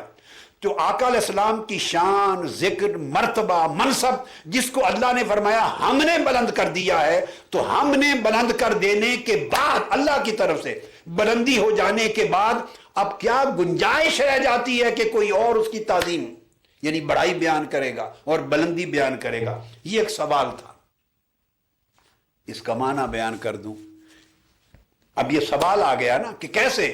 ہاں، اس کا معنی مفسرین نے جو کچھ بیان کیا ہے اس سے اخذ ہو جاتا ہے کہ تعزیر کے جو معنی بیان کیے ان میں کہ اللہ رب العزت کو ذہن میں رکھ لیں، وَرَفَعْنَا لَكَ ذِكْرَكَ کو سامنے رکھ کر پھر وَتُعَزِّرُوهُ وَتُوَقِّرُوهُ کو سمجھیں کہ اللہ رب العزت حضور کے ذکر کو ساری کائنات میں بلند ترین بنا چکے ہیں، اور یہ رفعت مطلقہ ہے۔ یہ نہیں فرمایا کہ فلاں کے مقابلے میں بلند کر دیا، پہلے انبیاء کے ذکر کے مقابلے میں بلند کر دیا، سب رسولوں کے مقابلے میں بلند کر دیا، ملائکہ سے زیادہ بلند کر دیا، عرش سے اوپر بلند کر دیا، تمام بلندیوں سے بلند کر دیا، کمپیئر نہیں کیا کسی کے ساتھ۔ وَرَفَعْنَا فلاں شے کے مقابلے میں بلند کر دیا، نہیں، مقابلہ نہیں رکھا، کمپیریزن نہیں رکھا، اس کو کسی کے ساتھ ریلیونٹ کر کے نہیں کہا۔ اور جب علی الاطلاق بلندی کہا جائے، وَرَفَعْنَا لَكَ ذِكْرَكَ، علی الاطلاق بلندی کہا جائے تو اس کا مطلب یہ ہے کہ میں خدا ہوں اور مصطفیٰ میری خلق کا منتہا ہیں۔ مخلوق کی جتنی بلندیاں تھیں وہ ساری میرے محبوب مصطفیٰ کی شان کے آگے پستیاں بن گئیں، اور میں نے اپنے محبوب کو اس مقام منتہا پر پہنچا دیا کہ اب خلق میں اس سے اوپر کوئی تصور نہیں ہے، اس سے اوپر صرف مقام الوہیت ہے۔ جب یہ بیان کی، اس کا معنی ہے بلند اور بالا کر کے بیان کرو۔ اب سیدنا امام جعفر الصادق نے اس کا بیان کیا معنی، یہ بڑی لطیف بات ہے اور ایمان افروز۔ سیدنا امام جعفر الصادق نے بیان کیا اس کا معنی اور کئی ائمہ تفسیر نے اس کو ریفرنس دیا ہے، کئی ائمہ تفسیر نے بیان کیا ہے۔ وہ فرماتے ہیں کہ یہ جو لفظ ہے وَتُعَزِّرُوهُ، امام جعفر الصادق اس کو وَتُعَزِّزُو، اس کی شرح کرنے کے لیے وَتُعَزِّزُوهُ کر کے پڑھتے تھے، یعنی تعزیر کی رے پر نقطہ لگا کے اس کو زے کر کے پڑھتے، زا۔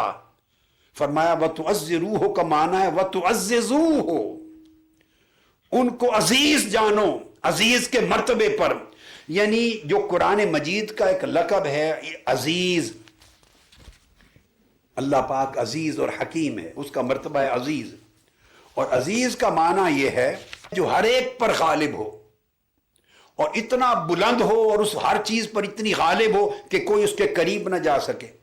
وَهُوَ الَّذِي لَيْسَ كَمِثْلِهِ شَيْءٌ، کوئی شے اس کی مثل نہ ہو، کوئی شے اس کے قریب نہ جا سکے۔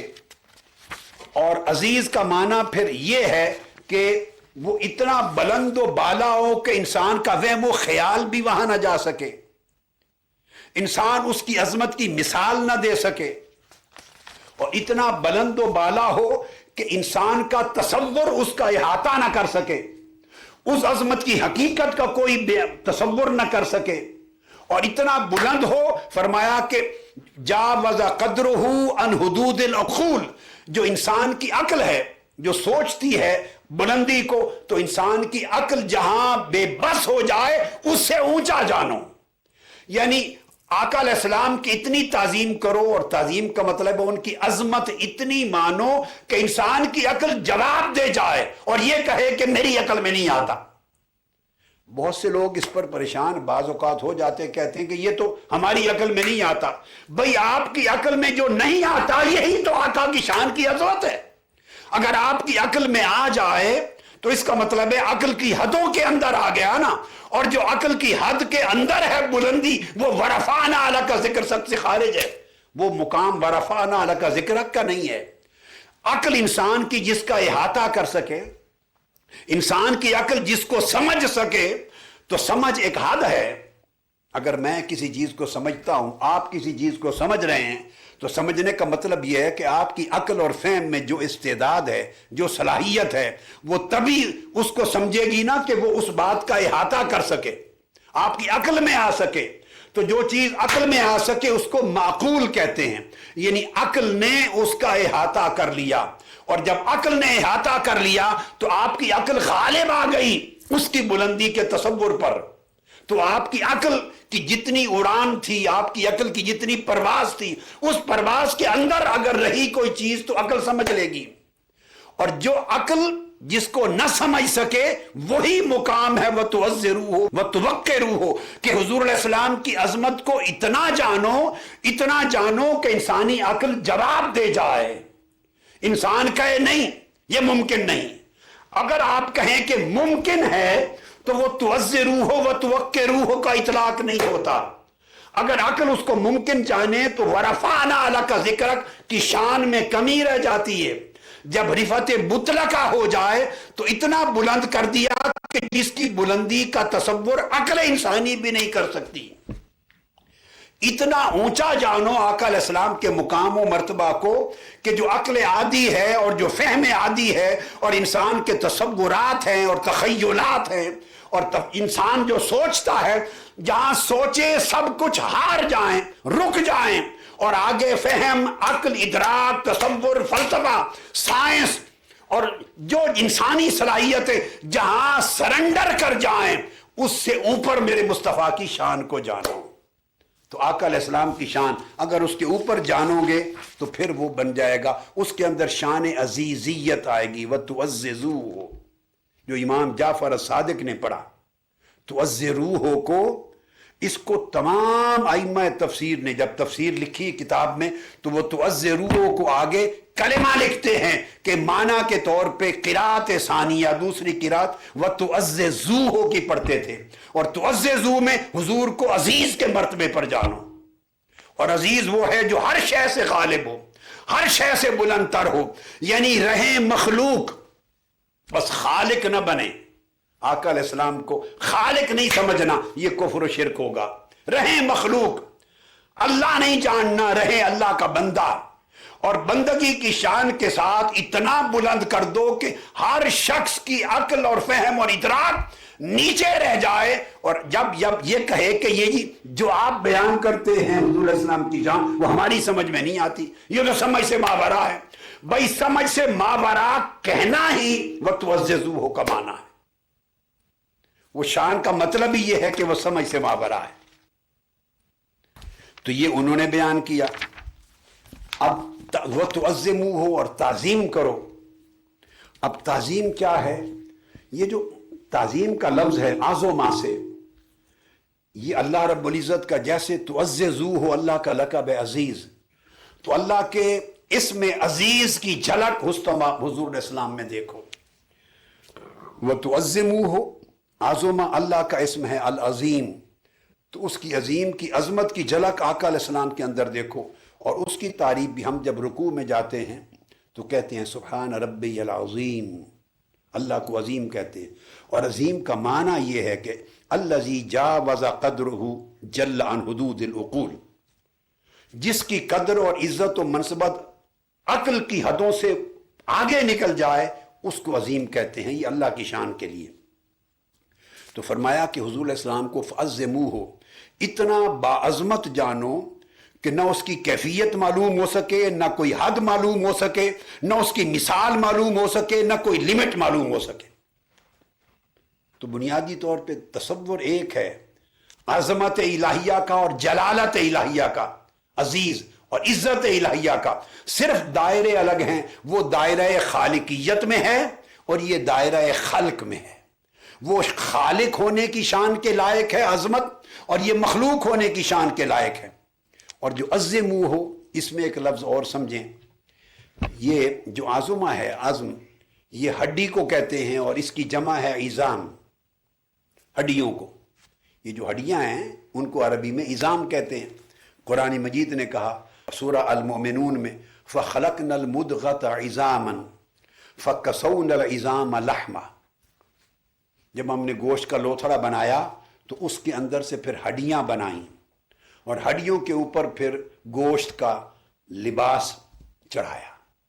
اب یہ جو عظموہ کا لفظ ہے کہ حضور کو تعظیم دو، اس کا تعلق ہڈی کے ساتھ اور عظام کے ساتھ سمجھنے کے لیے بڑا ضروری ہے۔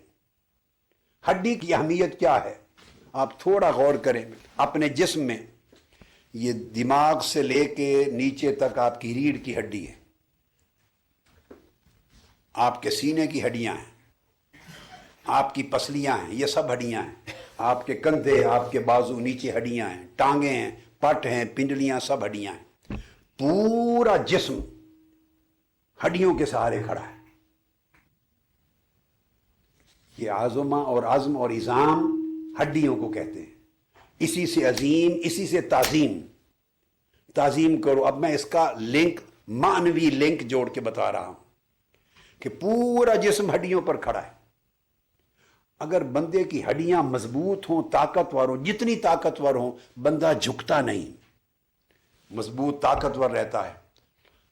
100 سال بھی عمر ہو جائے تو بندہ سیدھا چلتا ہے ہڈیوں کی طاقت سے۔ اگر ہڈیاں کمزور ہو جائیں تو بندہ جھک جاتا ہے، جیسے کبڑے ہو جاتے ہیں، نیچے جھک جاتے ہیں، قد بھی چھوٹا ہو جاتا ہے، پھر کمزور بھی ہو جاتے ہیں، چلنے پھرنے کے قابل بھی نہیں رہتے۔ تو سارے جسم کی ہڈیاں، انگلیاں بھی ہیں، یہ سب ہڈیاں ہیں، پھر ان کے جوڑ ہیں، سارا جسم سر سے لے کے پاؤں تک اللہ رب العزت نے اس کی طاقت ہڈیوں کے جال میں رکھی ہے۔ ہڈیوں کے ساتھ پورا جسم قائم ہے۔ اب وَتُعَظِّمُوهُ کا معنی یہ ہے کہ حضور علیہ الصلوۃ والسلام کی جو عظمت ہے، وہ جو عقیدہ ہے، انسان کا عقیدہ اور ایمان، اس کا بھی ایک جسم ہے، جس طرح آپ کا جسم ہے۔ تو اللہ پاک نے فرمایا فَكَسَوْنَا الْعِظَامَ لَحْمًا، کہ ہڈیاں بنا کر اس کے اوپر گوشت پوست چڑھایا اور پھر جلد چڑھائی اور انسان کے اعضاء کی حفاظت کر لی۔ تو ہڈیاں پورے جسم کے اعضاء کی بھی حفاظت کرتی ہیں اور پورے جسم کو زندہ، سلامت اور کھڑا اور توانا بھی رکھتی ہیں۔ فرمایا حضور علیہ الصلوۃ والسلام کی عظمت کو ایمان اور عقیدے کے جسم میں اس طرح جانو جس طرح انسانی جسم کے اندر ہڈیوں کا رول ہوتا ہے، کہ اگر ہڈیاں سلامت ہوں، طاقتور ہوں تو جسم قائم دائم رہتا ہے اور جسم کے اندر کے اعضاء کی بھی حفاظت ہوتی ہے۔ اس طرح آقا علیہ السلام کے عقیدہ اور حضور کی شان کے لیے ادب اور تعظیم اور تکریم، یہ جو پہلو ہے ادب اور تعظیم اور تکریم کا، یہ عقیدے کے جسم میں ہڈیوں کی طرح سمجھو۔ وہ عقیدہ جس میں آقا علیہ السلام کی عظمت اور آپ کا ادب اور تعظیم و تکریم جتنا مضبوط اور طاقتور ہوگا، اتنا جسم عقیدے کا طاقتور ہوگا، اتنا جسم ایمان کا طاقتور ہوگا۔ نہ وہ جھکا ہوگا، نہ آپ کا ایمان اور عقیدہ کبڑا ہوگا، نہ کمزور ہوگا۔ وہ 100 سال کا بھی جسم جس طرح سلامت اور توانا لگتا ہے ہڈیوں کی طاقت سے، فرمایا میرے محبوب کے ادب کو، عظمت کو، تعظیم اور تکریم کو ایمان اور عقیدے کے جسم کے اندر ہڈیوں کی طرح مضبوط رکھو۔ جس شخص نے آقا علیہ السلام کی عظمت کا عقیدہ جتنا مضبوط رکھا، جتنا مستحکم رکھا، اس شخص کو اتنا ہی اس کا ایمان، اس کی حفاظت ہوگی۔ اور جیسے اندرونی اعضاء بھی ہڈیوں کے ذریعے محفوظ رہتے ہیں، اس طرح اسلام کے سارے ارکان محفوظ رہیں گے، دین کے جسم کے سارے اعضاء محفوظ رہیں گے۔ گویا پوری قوت دین میں، ایمان میں، عقیدے میں وہ حضور کی محبت اور عظمت کے عقیدے کے اندر ہے۔ آقا علیہ السلام کی محبت اور تعظیم و تکریم جتنی زیادہ بڑھ کر ہوگی، اتنی دین کی، ایمان کی اتنی حفاظت ہوگی۔ اب یہ جو تمام میں نے تفصیلات بیان کی، اس کو امام ابن جریر طبری نے اپنی تفسیر طبری میں بیان کیا، حضرت عبداللہ ابن عباس سے بیان کیا، اور حضرت ضحاک نے بیان کیا۔ فرمایا کل ھذا تعظیم و اجلال، یعنی تعظیم اور اجلال کا معنی بیان کیا، اور پھر یہاں تک کہ تعظیم اجلال کے ساتھ آگے امام ابن عطیہ نے آگے اس کا آگے بیان کیا معنی۔ انہوں نے فرمایا اس کا معنی وَتُكَبِّرُوهُ، آقا علیہ الصلوۃ والسلام کو یعنی جیسے تکبیر کرتے ہیں نا، بہت بڑا جانو، بہت بڑا جانو۔ اپنی بحثوں میں حضور کی ذات کو نہ لے آؤ، کیونکہ بحثیں چلتی ہیں دماغ اور عقل کی صلاحیت کے مطابق۔ جو آدمی کسی پر بحث کرتا ہے، اس کا مطلب ہے وہ یہ دعویٰ کر رہا ہے کہ میری عقل، میرا فہم، میرا علم، میری سوجھ بوجھ اس کی حقیقت کا ادراک کر سکتا ہے کہ یہ ہے اور یہ نہیں، اس کا مرتبہ یہ ہے اور یہ نہیں۔ جو آدمی جس کی حقیقت کا ادراک کرتا ہے وہی اس پر بحث و تمیز کر سکتا ہے۔ یہ اللہ اور اللہ کے رسول دو ہستیاں ایسی ہیں کہ کبھی آپ کی بحث کا موضوع نہ ہو، چونکہ انسانی بحث ہے عقل کے احاطے کے ساتھ، اور عقل پست ہے اور مقام مصطفیٰ اس سے بلند ہے۔ تو نہ اللہ کی ذات پہ کبھی بحث کیا کرو، نہ اللہ کے رسول کے مقام و منصب پہ کبھی بحث کیا کرو۔ اس لیے بعضوں نے یہ بیان کیا یہاں تک وَتُكَبِّرُوهُ، امام ابن عطیہ نے حضرت محمد الجمانی کے حوالے سے، حضرت عبداللہ ابن عباس کے حوالے سے، امام جعفر الصادق کے حوالے سے جہاں تُعَزِّرُوهُ کا معنی کیا، وہاں انہوں نے یہ بھی معنی بیان کیا وَتُعَزِّرُوهُ اے تُعَزِّمُوهُ وَتُكَبِّرُوهُ، جیسے ہم کہتے ہیں اللہ اکبر، تکبیر کرتے ہیں اللہ کی، اللہ اکبر تکبیرہ، وہ میں نے کہا مرتبہ خالقیت میں ہے۔ اب وہ مرتبہ خالیت کو چھوڑ دیں، جب مخلوق کے مرتبے میں آئیں تو اس کے لیے فرمایا وَتُكَبِّرُوهُ، حضور کی تکبیر کرو۔ تکبیر کا مطلب یہ ہے کہ ہر شے سے بڑا جانو۔ جب ہر شے سے بڑا جانا تو بھئی آپ کی عقل بھی کوئی شے ہے یا نہیں؟ عقل بھی تو ایک شے ہے۔ عقل سے بڑا جانو، اپنے علم سے بڑا جانو، اپنی سوچ سے بڑا جانو، اپنی بحث و تمہیز سے بڑا جانو، اپنے مناظروں سے بڑا جانو۔ لوگ آقا علیہ السلام کی شان پر مناظرے کرنے لگ جاتے ہیں۔ تو توبہ کرو اللہ کے حضور، آپ تعین نہیں کر سکتے۔ مناظرہ اس پر کیا جاتا ہے جس کا تعین ہو، جس کی حقیقت اور اس کی تہ تک آپ پہنچیں، اس کا ادراک ہو، اس کا احاطہ ہو۔ فرمایا انسانی علم سے بڑا جانو، انسان کے فہم سے بڑا جانو میرے آقا میرے محبوب کو، اور انسان کے ادراک سے بڑا جانو، انسان کی معرفت سے بڑا جانو، علوم سے بڑا جانو، فنون سے بڑا جانو، تصورات سے بڑا جانو، تخیلات سے بڑا جانو۔ جہاں ہر چیز نیچے رہ جائے اور اس سے بلند مرتبہ ہو آقا علیہ الصلوۃ والسلام کا، تو وہ ہے وَتُعَزِّرُوهُ وَتُوَقِّرُوهُ کا معنی۔ اس کا مطلب یہ ہوا کہ صرف ایک شرط ہے رسول کو خدا نہ کہہ سکتے ہیں نہ سمجھ سکتے ہیں، بندہ ایمان سے نکل جائے گا۔ رسول خدا نہیں ہے آقا علیہ السلام، اس کی جو خواص الوہیت ہیں وہ نہیں ہے، معبود نہیں ہے، خالق نہیں ہے آقا علیہ الصلوۃ والسلام۔ روز حشر بپا کرنے والا رب وہ مالک ہے، وہ خواص جو الوہیت کے ہیں اور ربوبیت کے ہیں انہیں الگ رکھو، وہ تنزیہ ہے، اور الوہیت کے خواص چھوڑ کر باقی ہر شے سے بڑا جانو۔ اگر بڑا جانو تو یہ حکم ہوگا وَتُعَزِّرُوهُ وَتُوَقِّرُوهُ کا۔ جب یہ مقام بیان ہو گیا تو یہاں امام ثعلبی بیان کرتے ہیں، بڑی ایمان افروز ایک حدیث روایت ہے۔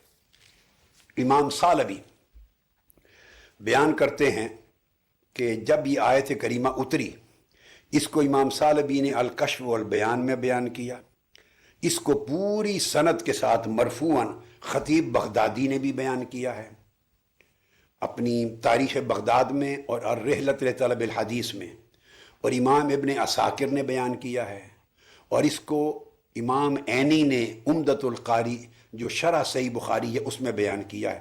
ایک بڑی ایمان افروز اور وجد آور حدیث ہے۔ جب یہ حدیث پاک اتری، جب یہ آیت قرآن مجید کی اتری تو سند بیان کی ہے امام ثعلبی نے، اور بڑی عظیم سند ہے محدثین کی۔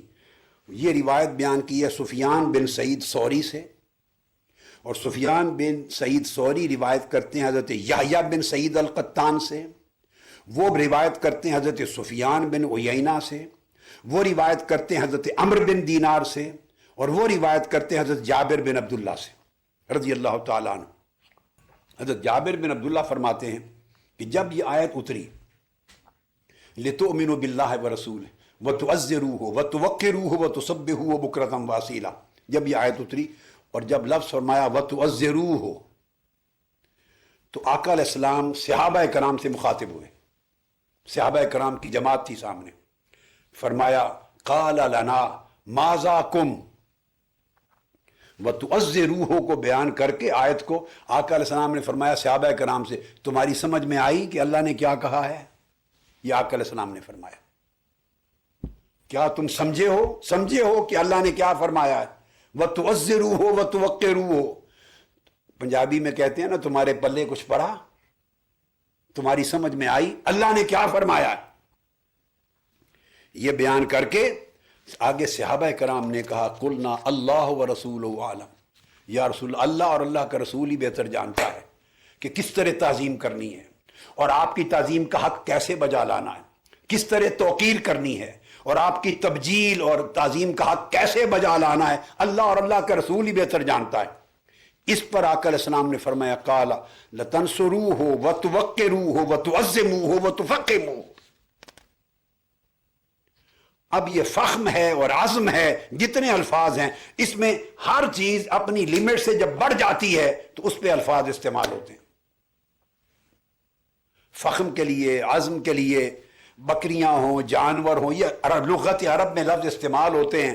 جسم اگر بڑھ جائے، فیٹ زیادہ آ جائے، وزن لیمٹ سے زیادہ بڑھ جائے، موٹاپا زیادہ آ جائے، تو جو لیمٹ سے بڑھ جائے اس کے لیے یہ الفاظ استعمال ہوتے ہیں۔ درخت میں پھل بہت زیادہ روٹین سے بہت زیادہ آ جائے اس کے لیے لفظ استعمال ہوتے ہیں، وقر کا اور توقرو کو۔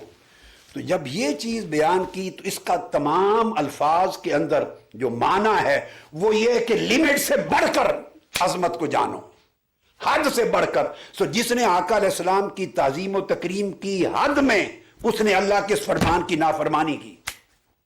جس نے حد کے اندر تعظیم کی اور ادب کیا، اس نے فرمان الہی کی نافرمانی کی، اور جو حد سے آگے نکل گیا اس نے اس قرآن مجید کے فرمان کی تعمیل کی۔ اس کا نخبہ ہی یہ ہے، اس کا نقطہ یہ ہے کہ اگر حد میں رہے تو اس کا مطلب عقل نے احاطہ کیا۔ میں نے ساری زندگی 35-40 برس کے قریب یہی بات سمجھائی ہے، ہر ایک سے تعلق میں حد میں رہو، ہر ایک عزت و تکریم میں حد کرو، ہر ایک سے حد میں رہو، مگر جب اللہ کے رسول کی محبت، عزت، تکریم، ادب اور تعظیم کا وقت آئے، یہ وہ مقام ہے جہاں حدوں کو چھوڑ دو، حدوں سے آگے نکل جاؤ۔ جب اللہ نے اپنے حبیب کو بلایا تو حد میں رکھ کے ملاقات کی یا حدوں سے نکال کے ملاقات کی؟ دیکھیے حضرت موسیٰ کو بھی بلایا حد میں رکھ کر، فرمایا اے موسیٰ آ جانا طور کی چوٹی پر اور 30 دن بیٹھنا، ہم آپ سے کلام کریں گے۔ پھر 30 دن بٹھایا طور کی چوٹی پر، ایک حد میں رکھا۔ پھر فرمایا 10 دن اور انتظار کر لو، 40 دن کیے، حد میں رکھا۔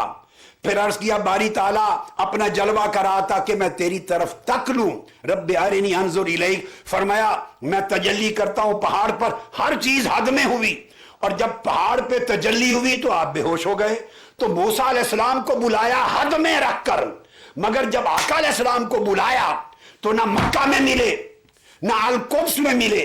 مکہ میں لوگ ملتے تھے، آسمانوں پر نہیں ملے، انبیاء ملائے، دوسرے آسمان پہ انبیاء ملائے، چھٹے پر آسمان پر، 7ویں پر انبیاء ملائے، سدرۃ المنتہا پہ نہیں ملے، سب ملائکہ ملائے۔ سارا عالم مکان یہ حد تھا۔ سدرۃ المنتہا کہتے ہیں کہ جہاں حد ختم ہو جاتی ہے، عالم خلق کی حد ختم ہو جاتی ہے، جہاں حد ختم ہو گئی اس سے آگے گئے۔ فرمایا جبرائیل آؤ آگے، عرض کیا یا رسول اللہ نہیں، مخلوق کی حد یہاں ختم ہو گئی، سدرۃ المنتہا سے آگے میں نہیں جا سکتا، پر جلتے ہیں، حد ختم ہو گئی۔ آپ ہیں مخلوق مگر حد سے ماورا ہیں، ہم بھی مخلوق ہیں مگر حد کے اندر رہنے والے ہیں۔ آپ بھی اللہ کی مخلوق ہیں مگر آپ کے لیے اللہ نے حدوں کو ختم کر دیا، آپ حد سے ماورا ہے۔ تو آپ عالم مکان سے کی حد سے نکل گئے اور لامکان میں گئے، وہاں جا کر قاب قوسین ادنیٰ کا مقام آیا۔ تو اللہ رب العزت نے جہاں محبوب سے ملاقات کی وہ بھی حد سے باہر جا کے ملاقات کی۔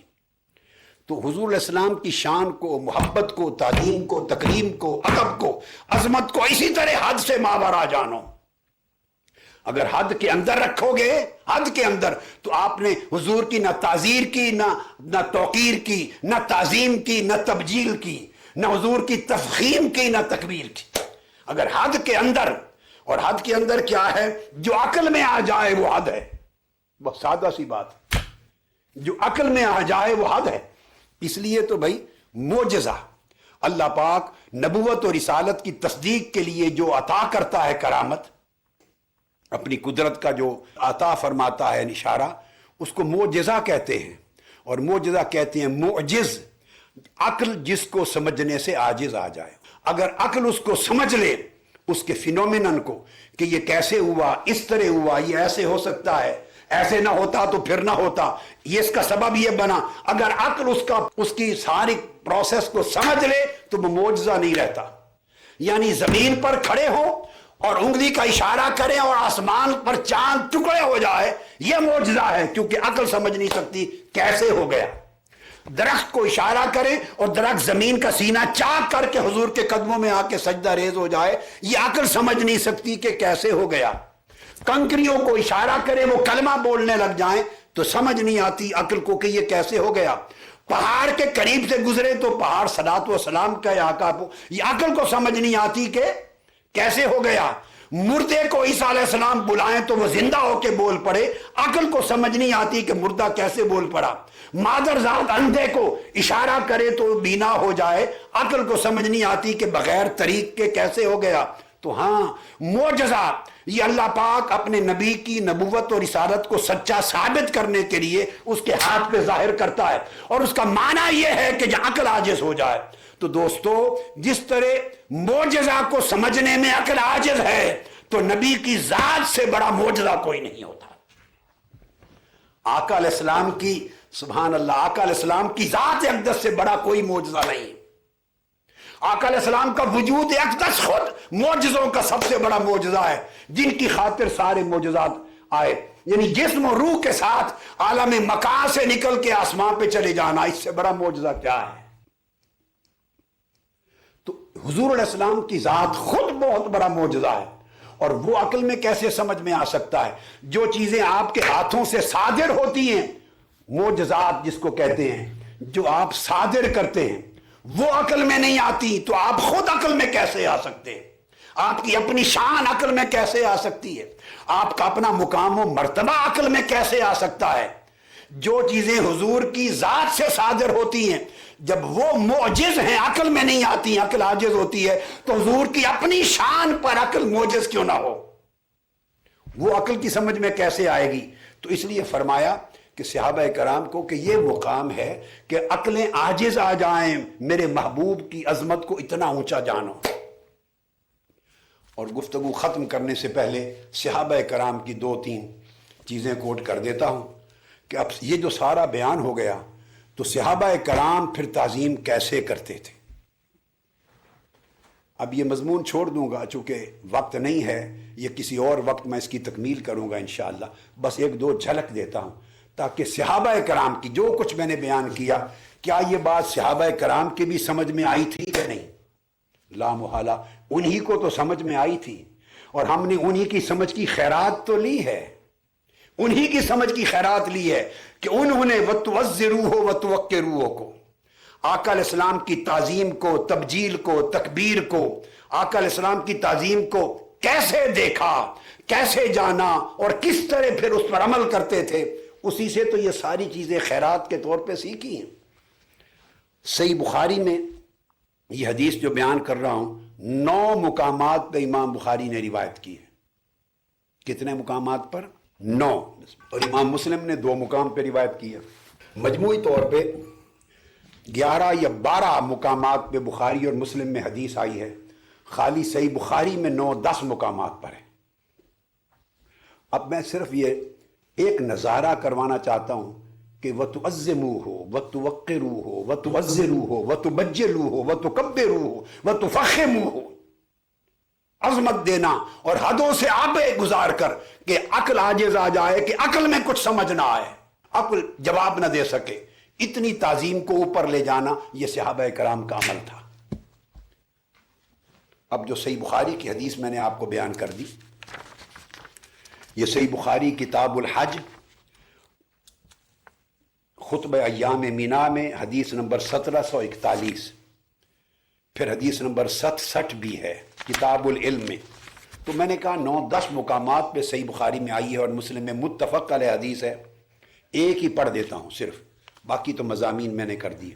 حضرت ابو بکر رضی اللہ تعالیٰ عنہ روایت کرتے ہیں، فرماتے ہیں کہ مینا میں تھے، حج ادا کرنے کے بعد مینا میں آقا علیہ السلام نے خطبہ دیا۔ اب یہ ذہن میں رکھ لیں، حجت الوداع ہے، آقا علیہ السلام کے ساتھ 1,00,000-1.25 صحابہ حج کر کے آ رہے ہیں، عرفات کے میدان سے پہنچے، قربانیاں ہو گئیں۔ قربانی سے پہلے خطبہ ہوتا ہے، جیسے عید کا خطبہ، عید الاضحیٰ کا جو خطبہ ہوا یہ وہ خطبہ ہے، اور اس خطبے کے بعد سب نے قربانی دینی ہے، یعنی اس دن خطبے کے بعد قربانیاں ہو رہی ہیں، اور وہ عید الاضحیٰ کے خطبے میں بیٹھے ہیں مینا میں، کسی میں کوئی شک و شبہ نہیں۔ آقا علیہ السلام نے خطاب کیا اور فرمایا، قال اتدرون ای یوم ھذا، صحابہ کرام سے پوچھا کیا تم جانتے ہو کہ آج کیا دن ہے، کون سا دن ہے؟ اب سمپل سی بات ہے، جواب بنتا ہے یا رسول اللہ آج یوم النحر ہے، قربانی کا دن ہے، یعنی عید الاضحیٰ ہے، قربانی کا دن ہے، یہ جواب بنتا ہے۔ آقا علیہ السلام پوچھ رہے ہیں، آگے صحابہ کرام نے جواب دیا، قلنا اللہ ورسولہ اعلم، اللہ اور اللہ کا رسول بہتر جانتا ہے یا رسول اللہ کہ کون سا دن ہے۔ دیکھیے ہے عید الاضحیٰ کے دن، یوم النحر، مینا میں بیٹھے ہیں، خطبہ ہو رہا ہے، قربانیاں تیار ہیں، سب کو معلوم ہے، مگر جواب میں کوئی نہیں کہتا یا رسول اللہ کہ آج قربانی کا دن ہے، نہ، کہتے اللہ اور اللہ کے رسول ہی کو معلوم ہے۔ اب میں آپ کو جو مضمون پچھلا بیان کیا اس کے 1-2 نمونے دے رہا ہوں کہ اگر اس طرح کا ادب اور تعظیم اور تکریم ہو تو ایک ذہن بنتا ہے، ایسا ادب اور تعظیم و تکریم اور ایسا عقیدہ ادب، عقیدہ تعظیم ایک نفسیات پیدا کر دیتا ہے، ایک ذوق ایمانی پیدا کر دیتا ہے، ایک طرز عمل اور طرز فکر، ایک بیہیویئر دے دیتا ہے۔ وہ بیہیویئر کیا تھا جو صحابہ کرام کو ملا تھا؟ اس بیہیویئر سے عملاً اس ادب اور تعظیم کا سلیقہ سیکھیں۔ وہ جواب میں یہ نہیں کہتے یا رسول اللہ یہ قربانی کا دن ہے، نہ، اگر عرض کر دیتے تو اس میں کیا قباحت تھی، یعنی حقیقت ہے، مگر نہیں۔ اب یہاں سے یہ پتہ چلا کہ ادب میں حقیقت جانتے ہوئے بھی بیان کر دینا لازمی نہیں ہے. اپنے آپ کو چھوٹا رکھیں، اپنے آپ کو لا علم جانیں، عاجزی کریں، تواضع کریں، انکساری کریں، ان کو اونچا رکھیں. پوچھ رہے ہیں آج کون سا دن ہے، عرض کرنا یا رسول اللہ اور اللہ کے رسول بہتر جانے. یہ طرز عمل ہے، یہ بیہیویئر ہے. آگے صحابہ کہتے ہیں فساکتا، اس پر آقا علیہ السلام ایک لمحے کے لیے خاموش ہو گئے. حتی ظننا انہ سیسمیہ بغیر اسمہ. یہ ہے بخاری شریف کے وہ الفاظ جو میں سنانے کے لیے اس حدیث کو کوٹ کیا کہ جب آقا علیہ السلام تھوڑے لمحے کے لیے خاموش ہوئے، فساکتا، یہ سن کے کچھ دیر خاموش ہو گئے. جب آپ تھوڑی دیر خاموشی اختیار فرمائی، حتی ظننا انہ سیسمیہ بغیر اسمہ، ہم نے سمجھا کہ اب ذوالحجہ جو ہے اس مہینے کا نام بھی بدلنا چاہتے ہیں. کھڑے حج میں ہیں اور ہو رہا ہے حج مینا میں، اور یہ سمجھا کہ شاید اس مہینے کو بدل دیں گے، یعنی یہ ذوالحجہ کی بجائے پتہ نہیں آج سے فرما دے محرم ہے، معلوم نہیں فرما دے شعبان ہے، معلوم نہیں فرما دے کہ یہ رمضان ہے، معلوم نہیں فرما دے کہ یہ شوال ہے. یعنی ان کے عقیدے کا عالم یہ تھا کہ اگر آپ اب ذوالحجہ قرآن میں ذکر آیا ہے، قرآن کی کئی آیات میں ذکر آیا ہے اور احکام قرآنی کے مطابق عمل ہو رہا ہے سارا، جو عرفات میں مزدلفہ اور مینا میں کھڑے ہیں، مگر ان کا عقیدہ آقا علیہ السلام کی تعظیم میں عقل کی حدوں سے اتنا ماورا تھا کہ سمجھا کہ اگر وہ اس مہینے کا نام بدل کے کوئی اور مہینہ ڈکلیئر کرنا چاہیں آقا یہ بھی کر سکتے ہیں. تو آقا علیہ السلام کی شان اقدس اور عظمت کے لیے صحابہ کرام کے ذہن میں کوئی کنڈیشنز، لیمیٹیشنز اور اسپیسیفیکیشنز نہیں تھی. تو پھر آقا علیہ السلام نے فرمایا الیس ذوالحجہ، کیا یہ حج کا مہینہ نہیں ہے؟ تب عرض کیا قلنا بلا، جی ہاں یا رسول اللہ وہی ہے. پھر آپ نے پوچھا مکہ معظمہ کی طرف اشارہ کرتے ہوئے، مکہ معظمہ کی طرف فرمایا ایو بلد ھذا، یہ شہر کون سا شہر ہے؟ اب مکہ معظمہ کا شہر ہے، اور یہ نام مکہ کا اور بکہ کا یہ بھی قرآن نے رکھا ہے، اللہ پاک نے رکھا ہے. مکہ کا نام کعبۃ اللہ ہے، وہاں کعبۃ اللہ ہے، اللہ نے نام رکھا ہے، سب کو پتا ہے. کسی نے عرض نہیں کی یا رسول اللہ یہ مکہ ہے. فرمایا یہ کون سا شہر ہے؟ نہیں بولے، صدیق اکبر نہیں بولے یا رسول اللہ مکہ ہے. آہستہ سے عرض کر دیں. سیدنا فاروق اعظم نہیں، آہستہ سے بولے یا رسول اللہ مکہ معظمہ ہے. سیدنا عثمان غنی نہیں بولے، مولا علی المرتضیٰ نہیں بولے، لاکھ صحابہ اس سے زائد نہیں بولے کہ یا رسول اللہ مکہ ہے. کیا کہا؟ قلنا اللہ و رسول عالم، ہم نے کہا اللہ اور اللہ کے رسول بہتر جانتا ہے. فساکت، آپ پھر خاموش ہوئے. وہ خاموشی کیا تھی؟ وہ ان کے ادب کو اپریشیٹ کر رہے تھے آقا علیہ السلام. وہ جو سمجھ گئے تھے کہ مرتبہ رسول کیا ہے، آپ کی تعظیم، تکریم اور توقیر کا درجہ کیا ہے، اس کو آقا علیہ السلام اپریشیٹ کر رہے تھے. فساکت حتی ظننا انہ سیسمیہ بغیر اسمہ. صحابہ کرام کہتے ہیں ہم نے سمجھا کہ شاید مکہ کا نام بھی آج بدلنا چاہتے ہیں، مکہ شہر کا نام بھی بدل دیں گے. اس لیے ہم کیوں بولیں؟ پتہ نہیں یار کا منشا کیا ہے، معلوم نہیں آقا کا منشا، آپ کا خیال کیا ہے، خواہش کیا ہے. ہم ایسا لفظ کیوں بول بیٹھے جو حضور علیہ السلام کے منشا کے مطابق نہ ہو. خاموش رہے. پھر آپ نے فرمایا الیست بالبلدۃ الحرام، کیا یہ بلد حرام نہیں ہے، یعنی مکہ بلد؟ تو ہم نے کہا جی ہاں یا رسول اللہ بلد حرام ہے. پھر آگے اس کے بعد اگلی حدیث وہ چلتی ہے. تو سمجھانا مقصود یہ تھا کہ صحابہ کرام کے عقیدے کا، میں اسی ایک حدیث پر ختم کرتا ہوں. تو صحابہ کرام کے اس عقیدے کا عالم یہ تھا کہ وہ حضور صلی اللہ تعالی علیہ وآلہ وسلم کی عظمت کے اوپر جب یہ قرآنی حکم آ گیا تو عقیدہ ایسا ہو گیا تھا کہ جہاں عقلوں سے ماورا حضور کی عظمت کو سمجھتے تھے. عقلیں ان کا احاطہ نہیں کر سکتی تھی، عقلیں. یہی وجہ تھی جب حدیبیہ کی صلح حدیبیہ کے موقع پر آقا علیہ السلام نے سیدنا عثمان غنی کو بھیجا، جاؤ اہل مکہ کے ساتھ مذاکرات کرو. تو وہ اہل مکہ نے کہا کہ چونکہ آپ آ گئے ہیں کعبۃ اللہ کے سین میں، تو عثمان آپ کو اجازت ہے آپ طواف کر لیں اللہ کے گھر کا. 6 سال کے بعد آئے تھے سیدنا عثمان غنی. مومن کی آنکھیں ترس جاتی ہیں کعبۃ اللہ کو دیکھیں، اور کعبے کے سین میں کھڑے ہیں. انہوں نے کہا طواف آپ کر سکتے ہیں. اب یہ میں بتا رہا ہوں کہ آقا علیہ السلام کی عظمت کا، ادب کا، تعظیم کا، تکریم کا، اجلال کا عقیدہ اتنا بلند تھا کہ عقلوں کو اس کے اندر کوئی گنجائش نہ تھی دم مارنے کی. عقلوں سے ماورا، فہموں سے ماورا، تصورات سے ماورا اور تخیلات سے ماورا. انہوں نے کہا طواف کر لیں. سیدنا عثمان غنی رضی اللہ تعالیٰ نے فرمایا ابا ان یطوف، انکار کر دیا. کہا کنت لا اطوف بہی حتی یطوف بہی رسول اللہ، میں تو آقا علیہ السلام کے بغیر اس کعبے کا طواف نہیں کروں گا. کیونکہ حضور علیہ السلام نہیں ہیں تو آپ کے بغیر میں کعبے کا طواف ہی نہیں کروں گا. یہ اب دیکھیے، کوئی آقا علیہ السلام نے منع نہیں کر کے بھیجا تھا، نہ قرآن میں منع تھی، نہ حدیث پاک میں تعلیمات میں منع تھی، نہ بھیجتے ہوئے آقا نے منع کیا تھا کہ عثمان طواف نہیں کرنا میرے بغیر. نہیں. تو یہ ادب، یہ اصول لیا کہاں سے؟ تو فرمایا عقل اور تعظیم کا اصول یہ ہے کہ اس کے لیے لکھی ہوئی سطریں بھی نہیں چاہیے، کہ لکھا ہوا ہو تو ادب کیا جائے، لکھا ہوا ہو تو اتنی تعظیم و تکریم کی جائے. نہیں، یہ حدیں بھی نہیں چاہیے.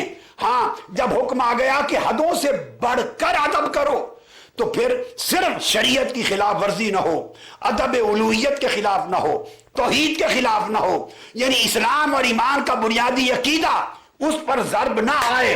بس اس حد کو قائم رکھ لو، باقی ساری حدیں توڑ دو. مقام اور مرتبہ الوہیت کی حد کو قائم رکھ لو، باقی سب حدیں توڑ دو. تو انہوں نے کہا میں طواف نہیں کرتا آقا علیہ السلام کے بغیر. فراجع الی رسول اللہ، پھر واپس چلے گئے. تو آقا علیہ السلام کی عظمت کا عقیدہ یہ تھا کہ اس میں کوئی حد ان کے ساتھ نہیں رہتی تھی.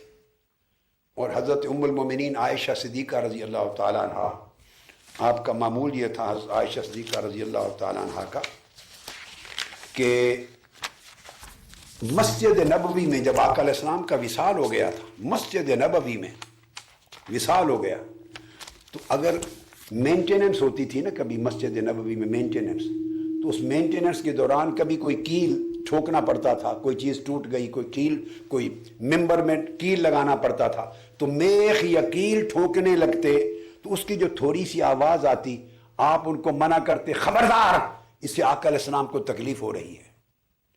مسجد کے اندر صحابہ کرام کو کیل اور میخ ٹھوکنے کی اجازت نہیں تھی کہ اس کی آواز سے آپ فرماتی آقا علیہ السلام کو تکلیف ہو رہی ہے، آپ کے آرام میں خلل آ رہا ہے. یہ ام المومنین سیدہ عائشہ صدیقہ رضی اللہ تعالیٰ عنہ کا طریق تھا.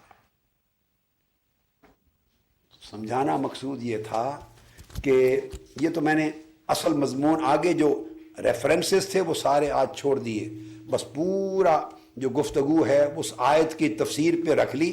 میں نے کہا باقی مواد بہت طویل ہے، اس کو شروع کیا تو وہ پھر بعد ازاں قسطوں میں کر لیں گے، مگر کنسیپٹ کلیئر ہو جائے.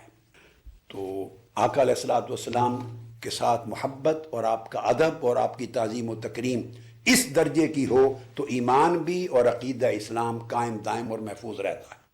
تحریک منہاج القرآن نے، اللہ کا شکر ہے، آقا علیہ السلام کے نالین پاک کے تصدق سے یہ عقیدہ اس کو مضبوط و مستحکم کیا ہے. اور ایسے دور میں، جس دور میں یہ ویلیوز ختم ہو گئی ہیں، تصورات ختم ہو گئے ہیں اور ان کا ادراک ختم ہو گیا ہے، اس دور میں زندہ کیا ہے. وہ جو صدیوں قبل جو آقا علیہ السلام کی تعظیم و تکریم کا یہ عقیدہ اور تصور تھا، اس کو آج اس دور میں پورا کیا ہے. تو اللہ تبارک و تعالیٰ نے اس تحریک کو یہ شان دی ہے، یہ اعزاز دیا ہے، یہ خصوصیت دی ہے. اور میں جو لوگ تمام وابستگان، کارکنان، قائدین، منتظمین جو اس پیغام کو آگے پہنچانے میں رات دن تگ و دو کرتے اور کاوشوں میں مصروف رہتے ہیں، ان کو میں خصوصیت سے پھر مبارکباد دیتا ہوں. اور لاہور کی خاص طور پہ تنظیمات کو آخر پہ پھر مبارکباد دینا چاہتا ہوں.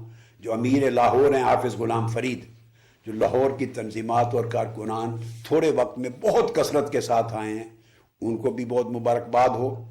اور اس موقع پر وہ انڈیا سے بار بار میسج آ رہا ہے سید ناد علی کا کہ قرآنک انسائکلوپیڈیا جو ہے، قرآنک انسائکلوپیڈیا، اس کا ہندی ورشن بھی، ہندی زبان میں اس کا ورشن بھی پرنٹ ہو گیا ہے، اور 1 مہینے کے اندر اس کی تقسیم شروع ہو جائے گی۔